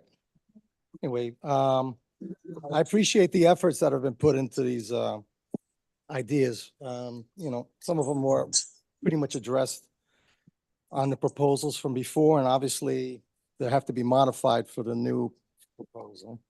And I do understand that some people are a little unclear and nervous about it, but we have leadership in place that is looking at everything possible. And we are, and everybody, all the tenants will be protected. Yeah, they will be protected. Yes, we're not here to displace Okay, anybody. let's not talk back and forth. Nobody's display. We're trying to respectfully, we're not trying to shut Hector, you down. please understand, but like, let's not go back and forth. All right. All right. Obviously, it's not. Okay, Rodney? Okay, so with respect to what our process would be, I think put the information to EIS, but what I will share is that I am uncomfortable with this at this point. It's taken a whole year for us to get answers from NYCHA, Essence and Related. So I'm not sure if I trust what they've said. So that's where I'm at in the process. So again, in participating in the board, I know we wanted to have our ideas regardless on the table, but again, I'm uncomfortable that it has taken a year to get answers to what was the survey? How did you move from repairs to demolition? So again, I'm just, so I'd like to hear more. Okay, thanks. Those are good points you just read. I said those are good points. How can we trust them? That's an issue. Okay, But you know, we can, that's all we have right now. So we take it with, what's that called? A grain of salt or grain of sand, whatever it is. I basically have the same position that Paul has in terms of, I think, not saying that I necessarily endorse the redevelopment, but the redevelopment as proposed for me is too dense and too segregated. And it's like moving everyone who's there right now to a corner and then having all the new stuff every place else on the campus. And the expression that people have used, land grab, that's exactly what that is. Yes. And I don't like that. And just in terms of, the proposal was existing, and then with zoning changes, I certainly would not want those zoning changes because the zoning changes produce tremendous density that is absolutely not wanted, not needed. And the underlying position, 2 years ago, whatever it was, when they first proposed this, though I don't think it was ever said specifically, we got to build all this market rate housing to make money so we can subsidize the public housing. It's never been specifically said clearly that that's what they want to do. Well, that's the whole idea behind it. But if that is the idea, I want to know at what point do they make enough money to do this, to the housing, the public housing, and why do they have to go past that? yeah, we continue to, try to get those answers and meet, in order to do so. That's actually the next thing on our agenda when we meet with them. So hopefully we'll have that answer shortly. At this stage, I'm not sure what exactly there is to add as someone who's been part of this committee for a while now. I think I've listened intently to the frustrations of residents in a variety of different ways, whether it's the way they've been treated, whether it's related to what they think should be changed about their development, whether it's related to how it is that they love their development. Straight up, you can go online right now and find out the number of repairs that have not been done in your development. You can see that related to every NYCHA development. It's unconscionable, it's disrespectful, and it is, regardless of how much you love where you live, that there is any absence of commitment to addressing the outstanding repairs is shameful and unacceptable. It's because of that, one of the many reasons, that there's no trust in NYCHA, and there's no faith, and there's no confidence, and it's not going to bounce back. A lot of people don't know, not that it's worth the time now, but I've certainly had my history of experience in and around NYCHA developments for as long as I've been in New York City, and that's closing in on 30 years now. And I'm no stranger to what it is an infill project looks like, and I'm no stranger to what it is that real estate chooses to do and how they choose to do it. And I'm also no stranger to what it is that an organization that provides supportive services, including an organization like Hudson Guild does to ensure that residents' needs are met. I have yet to hear one thing about how this project is going to ensure that Hudson Guild, for instance, is better served and better capable of meeting the needs of residents. At the end of the day, I don't think there's enough trust or understanding or appreciation or respect that exists to make this work. I certainly don't think someone wants to move multiple times. Certainly have been in this room to hear over and over again how it is that people with unique needs and challenges can't understand or can't know or haven't been told how it is if they ever had to move, how that would be taken care of. And I've yet to hear, and in fact, we're asked directly what NYCHA would do to address the needs of those who had to move and how that would be accounted for financially. And they had nothing to say. Nothing. Because there's no plan, there's no clarity, there's no understanding. And the last acknowledgement that was made, where the executive unit that has the conversation with NYCHA, et cetera, about this development, and then there seemed to be some discrepancy between who's responsible for the repairs to bring this full circle, was suddenly a surprise. All this to say, change is needed, no question, but it needs to be handled very differently than it's been handled. All that said, something needs to be better. And I would love to be part of a committee and part of a community that is working to make it better. And that we have a long way to go to do that in partnership with NYCHA or anyone else. Thanks, Marty.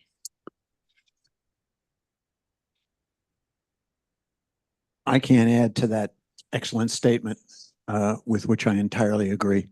The repairs needed, yes. Should happen, yes. Do we have enough information? I haven't seen it.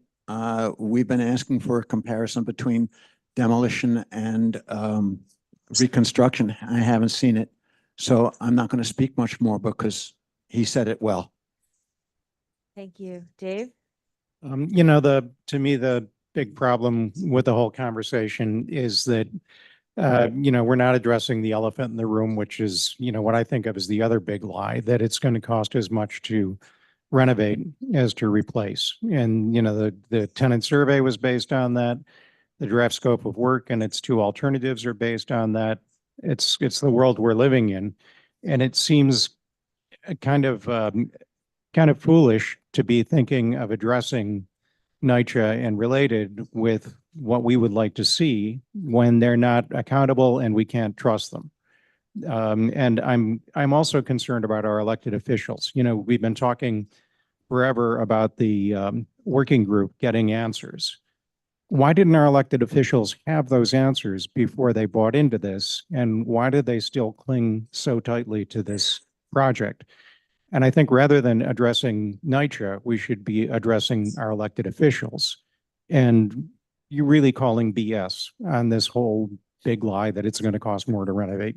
And that is, you know, what is behind the huge amount of development that Related is proposing. Because if that were true, then they would have to build a huge amount of new market rate housing to recoup.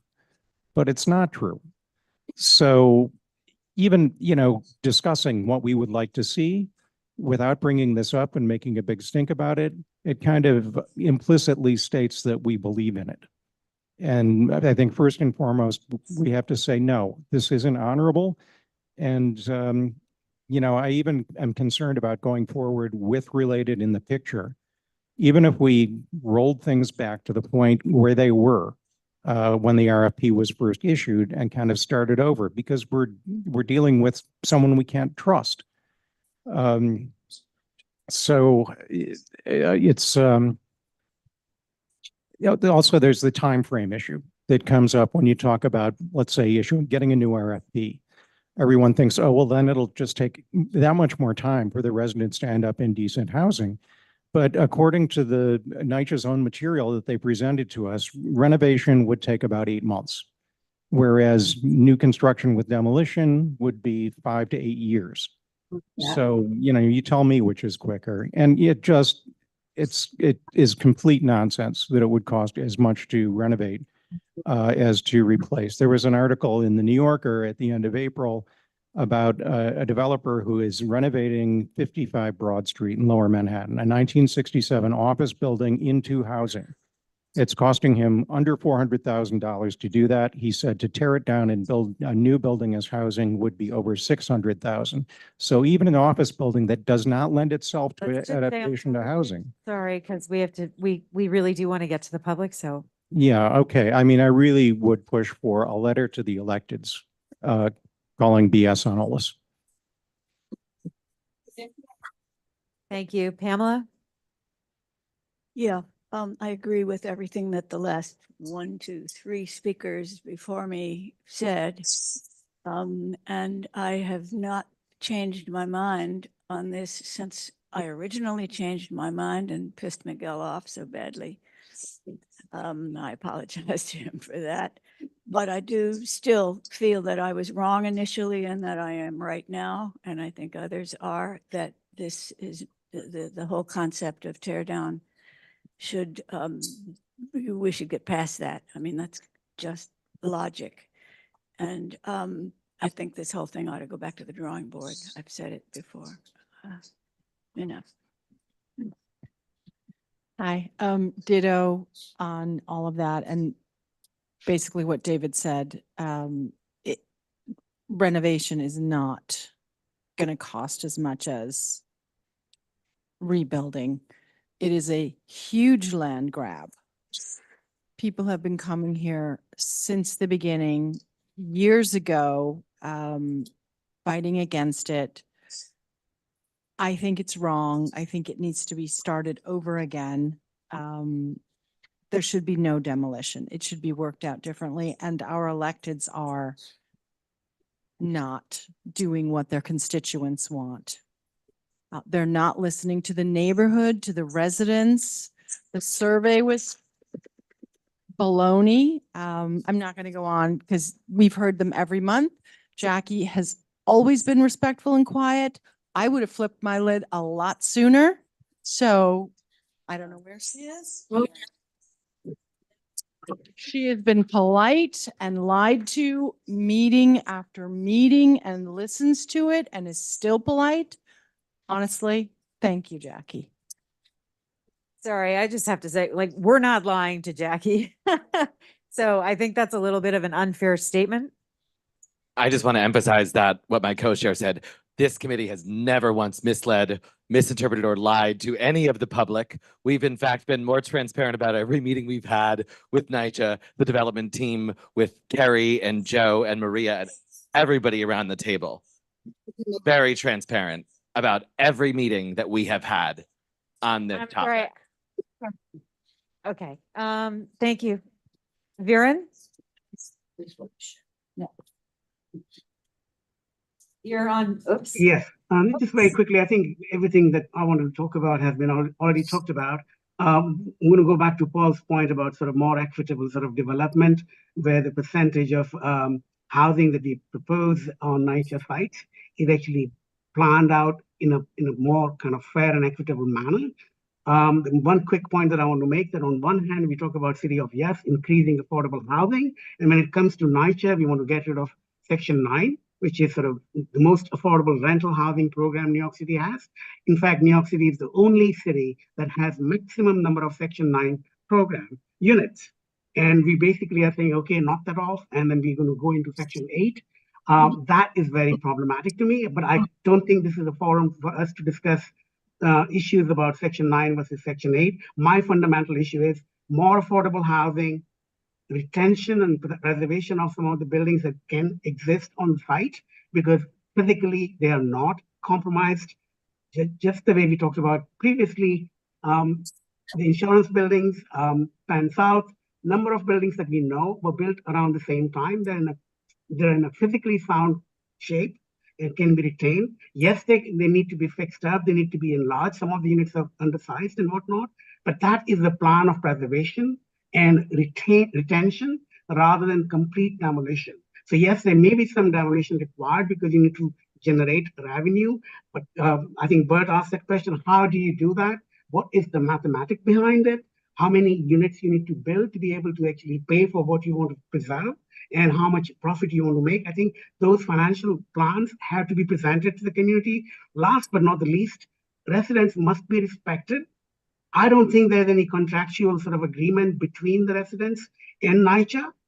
And NYCHA has basically declared intellectual and financial bankruptcy. The plans are being prepared and proposed by Related. And I think that is a problem. This is our last resource of publicly owned land, which is where we can make noise about more affordable housing. So we should do that as a community board. And please bear in mind, a couple of public housing developments in our district make us much more palatable in the sense that we are a more equitable neighborhood and diverse neighborhood than we would otherwise be. So I think retention, preservation, and planning is something that we should really quickly push for. Last but not the least, David's point about elected's commitment to this issue has to be sort of brought to fore.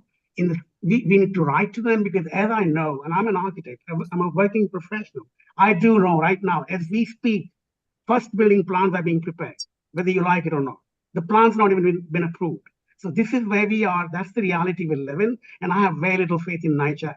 And I understand their difficulty because they have no money. They're looking to find plans. They have no resources to come up with plans.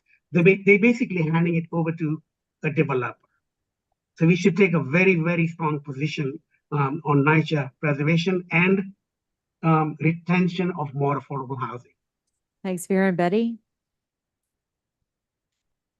Yes. I was thinking. Why am I getting skipped here, Kerry?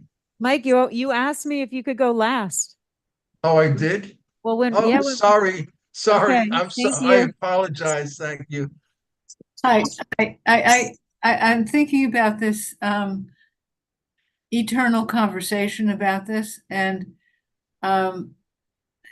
what the only thing I feel like is that we are stuck. And I mean, I agree with all the things that people have been talking about, as you probably know, and I'm very familiar with this, and that we're not getting anywhere. And my fantasy is, could we not have some respected person to intervene into this? It's like, a marriage counselor or something. I mean, you know what I mean, that we're not getting anywhere. And I just wish maybe the elected officials have to get together, but I feel like some intervention is needed because nothing is going anywhere, at least listening to us. So I hope somebody can have an insight about this. Thank you. Thanks, Betty. Mike Noble. Okay, thank you, Kerry. I think about this stuff every day. More than I wish I had to, right? And I try to distill what's going on, all the ideas, all the criticism and all that into something that would make sense. And, there are two main things that they've come up here tonight. First, let me tell you this. A renovated building like the one I live in could not ever put it back to its pristine condition. And even if that were to happen, it would not be adequate. So right off the bat, a renovated building is just off the table as far as I'm concerned. All right. Secondly, the principal issue here is about people moving more than once. That's not going to happen except with respect to 100 people. That building here in the senior building, for example, those one person lives in each one of those apartments for the most part. So it's a very small number of people that'll move to another apartment within the development. It would be disruptive and fatal in some respects, I believe, for people to have to move twice. And some of these proposals, counter proposals, by definition would require that. All right. You cannot have people move more than once, and that's all there is to that. All right. So Hector had a great idea. Let's move everybody to these singular buildings in the first instance, okay? And if they want to move around to the other market rate buildings, fine. As they're being built, move them around, spread the tenants around. That's great. But the way the plan is set up to move now, this phased demolition plan, I think works. And folks have put a lot of thought into this. It's not like it just happened, all right? And as Hector told you, we're looking at, all the aspects of construction, right? And that's it. So you got to trust us to some extent, huh? We live here. We're going to the meetings, and that's it. Okay. Thanks, Mike. I appreciate you. All right. Yeah, we're gonna have to do a time limit on public comment. Yeah, it is about a half a minute. If we really want to get there. So Joe? People speak and everybody's just gonna support to make it limited. So you don't have to worry about 1 minute. They're not all gonna speak. Okay? Yeah. What did he say? Sorry, 1 second. The proposal is to have sort of 2 people speak and then people just support. Yeah, I mean, we just, if we start to get close to the time limit, we're gonna have to implement a goes to you first. So, as co-chair of housing, I've been involved in this for quite some time. And I want to say to the tenants first, no one should have to move more than once. But there's a reality here that what's been sold to you as a specific plan is just not real. It's going to take so much longer. It's going to take so much longer. And the problem you have is that some people have said over and over, the buildings are falling down right now. No, these are buildings that are structurally sound, and they need to be one thing. They need to be fully gutted, all new systems, everything. And I think what we're trying to do as a community board is figure out, is there any middle ground, any compromise? But to the trust issue, that's the big problem.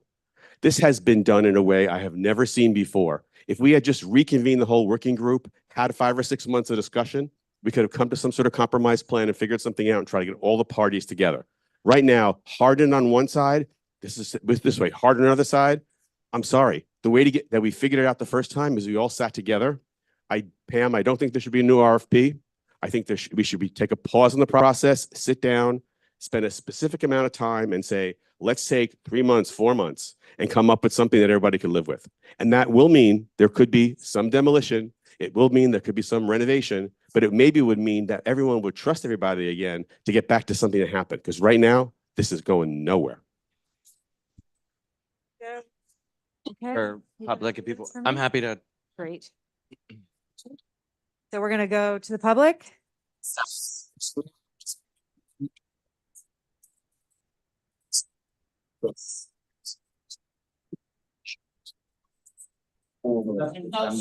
What?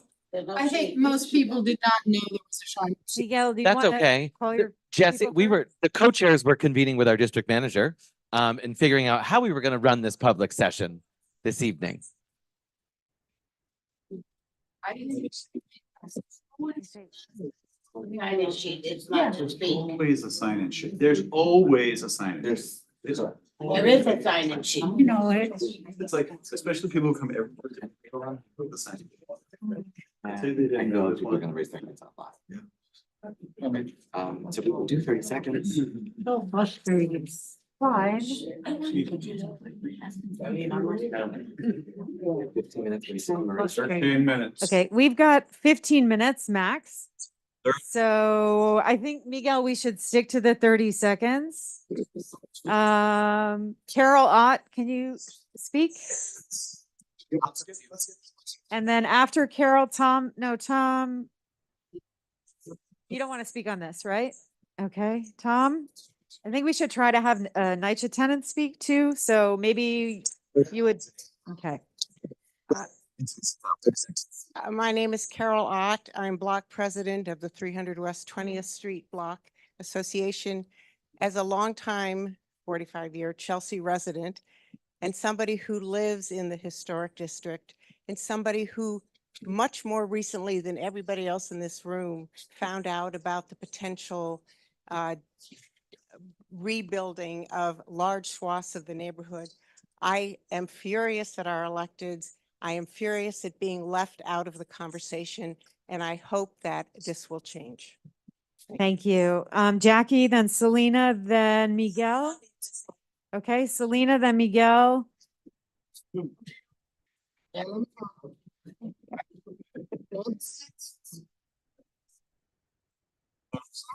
So I'm gonna make it best.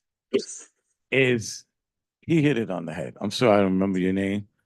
NYCHA is so untrusted by everyone, by majority of the residents, the 400,000 or the million that we have in New York City. The issue we're having, Kerry brought it up in the beginning, the meanwhile plan. As these buildings, and Joe may not think that they're not deteriorating, they are deteriorating. These units are deteriorating. We have 80 vacant units in Fulton houses right now. That you talk about affordable housing, 80 families could be living in those units because NYCHA has not moved up to the plate. NYCHA has not come to the board and told the board told the board that, okay, let's start repairing these units. Okay, we have some names that I'm not going to, I don't think I can pronounce, who might need Chinese and Cantonese translation.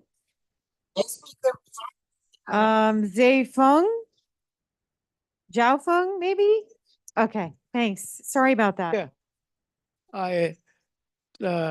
Zhao Feng沙，我呢次嚟喺個會議上反映，yeah, okay. Yeah. Do you have any English or no English? No English. Okay.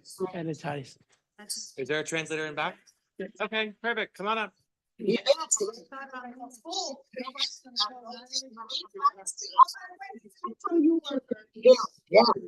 you translate for us? Perfect. Can you translate? Yeah. Just say your name, let us know. Okay, so you'll go back and forth on the mic. Hello, everyone. My name is Henry, and I'll be the translator. Yeah. 我係沙兆峰，喺呢次會議上反映我嘅公寓嘅遭遇係好差嘅。喺呢幾個月，上次嘅我打咗好多次電話去維修，只係上門維修咗一小部分。Hi, everyone. My name is Zhao Xiufeng. I'm speaking in behalf of the building that I'm living in. I've called in many times regarding repairs in my unit, and only a small portion has been completed. 作為呢個政府樓嘅居民啊，我盼望咧，希望根本上改善我嘅呢個住房嘅問題。我屋企嘅呢個嚴重嘅呢個通風好差，天花板咧布滿咗呢個霉菌。As a resident in my building, there's a lot of issues. The ventilation is very bad, and we hope for a great change. Thank you. Sandra, Shen, Huming Pang, and Mary Jones. We still need the translator, please. Thank you.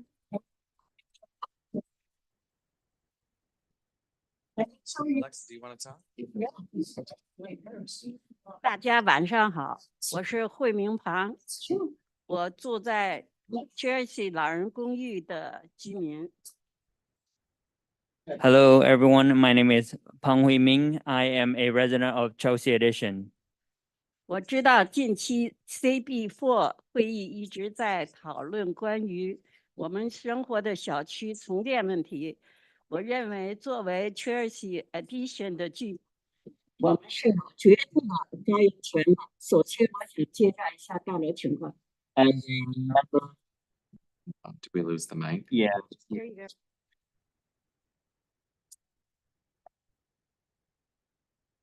As a resident of Chelsea Edition, I've heard about the CB4 meeting, so I came to speak. I believe I have the right to speak on the conditions that we're living in, and I want to make everyone aware of it. 因为大楼的漏水，长期的漏水，很多单元都在修理。Our building constantly is leaking, and we want a great improvement. Thank you. Mary Jo, Mary Jones, sorry. And then Renee. Oh, okay. My name is Mary Jones. I'm here because the buildings need to be teared down so people can be comfortable and they don't have to worry about rats and all this other stuff that they do. I don't know we don't need our buildings built all over. Excuse me. We need the demolition. Over there, the camera's over there. Okay? You'll demolish your building, that's right. Your building could be demolished. No, we have ceiling mics going. Our next speaker. Swimming, Pang? Kwame Pang. Did you say? Okay, Renee? She went. Okay, Renee. Come on up. Oh, 30 seconds. Let me do that. You're just these aren't working. You have ceiling mics right now. She got 10 seconds more, Nicole. Renee, you got, No, you got it. Go ahead. Oh, okay. So we keep saying no demolition. I don't know why everyone's acting like this is gonna happen because the application, once again, has not been filed. Basically, you need to look on the NYCHA annual plan. You will see that it's not there. So this is kind of like comes a conversation that I'm really not understanding. But everyone's acting like we need to decide what the residents want. This is like a RAD project and this is what's always done. The thing is, this is a proposed demolition. That means it's unlike any other RAD project. Therefore, you need to actually think different, do different. And Eric Botcher and his lovely tree plan is about to annihilate Arbicide at least a good 100, 200 trees. You come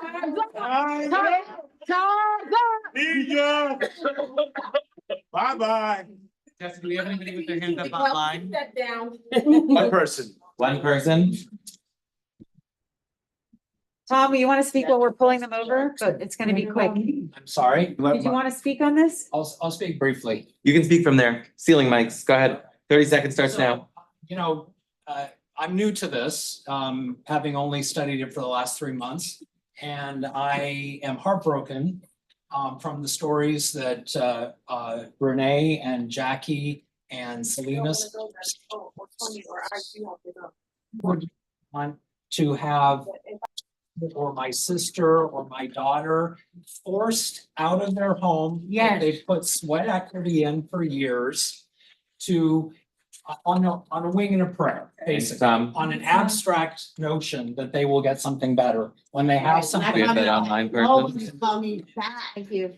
Nobody. Maya, you just have to come off mute. He goes on Florida. Hi, my name is Maya. I'm working with FEC, No Demolition, and I believe that we shouldn't be demolishing our buildings at all, that we need repairs done in our apartments, and our TA presidents are not even, well, mine, Darlene, is not even helpful or is avoiding everybody in our community. So therefore, we need to really figure this out and get things start moving and no demolition. Okay, thank you. We have 4 minutes. If there's anyone else who'd like to speak, sign up. Go ahead. Hi, I'm Alexa Cruz. I'm a resident for many years. I want no demolition. I want section 9. And I think this is a land grab for Essence related. And NYCHA had 70 employees that stole money from our repairs. And section 9 is responsible for us, not anyone else, not section 8, no preservation, no other, no section 8, no nothing. Thank you. Thanks, Thank you, Alexa. To adjourn. No, go ahead. I just want to say that, okay, it's pretty clear what Joe said, that we need a different plan to move forward because we're not getting anywhere. I want to remind you that when you move forward, of course, NYCHA residents have to be in the center of the discussion. Please don't forget about the residents of the rest of Chelsea either. We will be impacted by this. It is our neighborhood and we do care. You left us out last time. I'm not saying land use left us out. We were left out of the process last time. Let's not have that happen again. Town hall. Raise your hand if you want to speak. Go ahead. Albert Taylor, 300 West 20th Street block. I mean, I listened to all this and I care very much about the conditions people live in. I can't believe it. Another year's gone by and really nothing's been done. But to move forward, first of all, when I look at this, the vote didn't even have no demolition as a choice. When you go on to that, the demolition came about through some financial numbers that have not been presented and have not been vetted. The whole idea of this being torn down is an environmental disaster, and we'd all be suffering this. Thank you very much. I'll take my turn. Okay, go ahead. So what happened with Jackie, that was an emotional outburst, and it's a natural reaction when you're gonna lose your home. If we get a demolition, Mike Noble said it himself, or Mark Nobles, it's gonna be destructive and fatal to have a demolition. What else? Also, someone said we're still gonna be public housing. No, we're not. Once we get converted to RAPAC, we're gonna be privatized. We're gonna Yes. be run by a private management. We will Yes, no that's- longer be public housing, and we're gonna lose a lot of Right. rights and protection. Thank you. I said what I needed to say. Everything is very healthy. I'd like to make a motion to adjourn. Second. Thank you. All in favor? Thanks, Thank you, everybody, for coming. Thank you for waiting. Really appreciate it. Hey, thank you.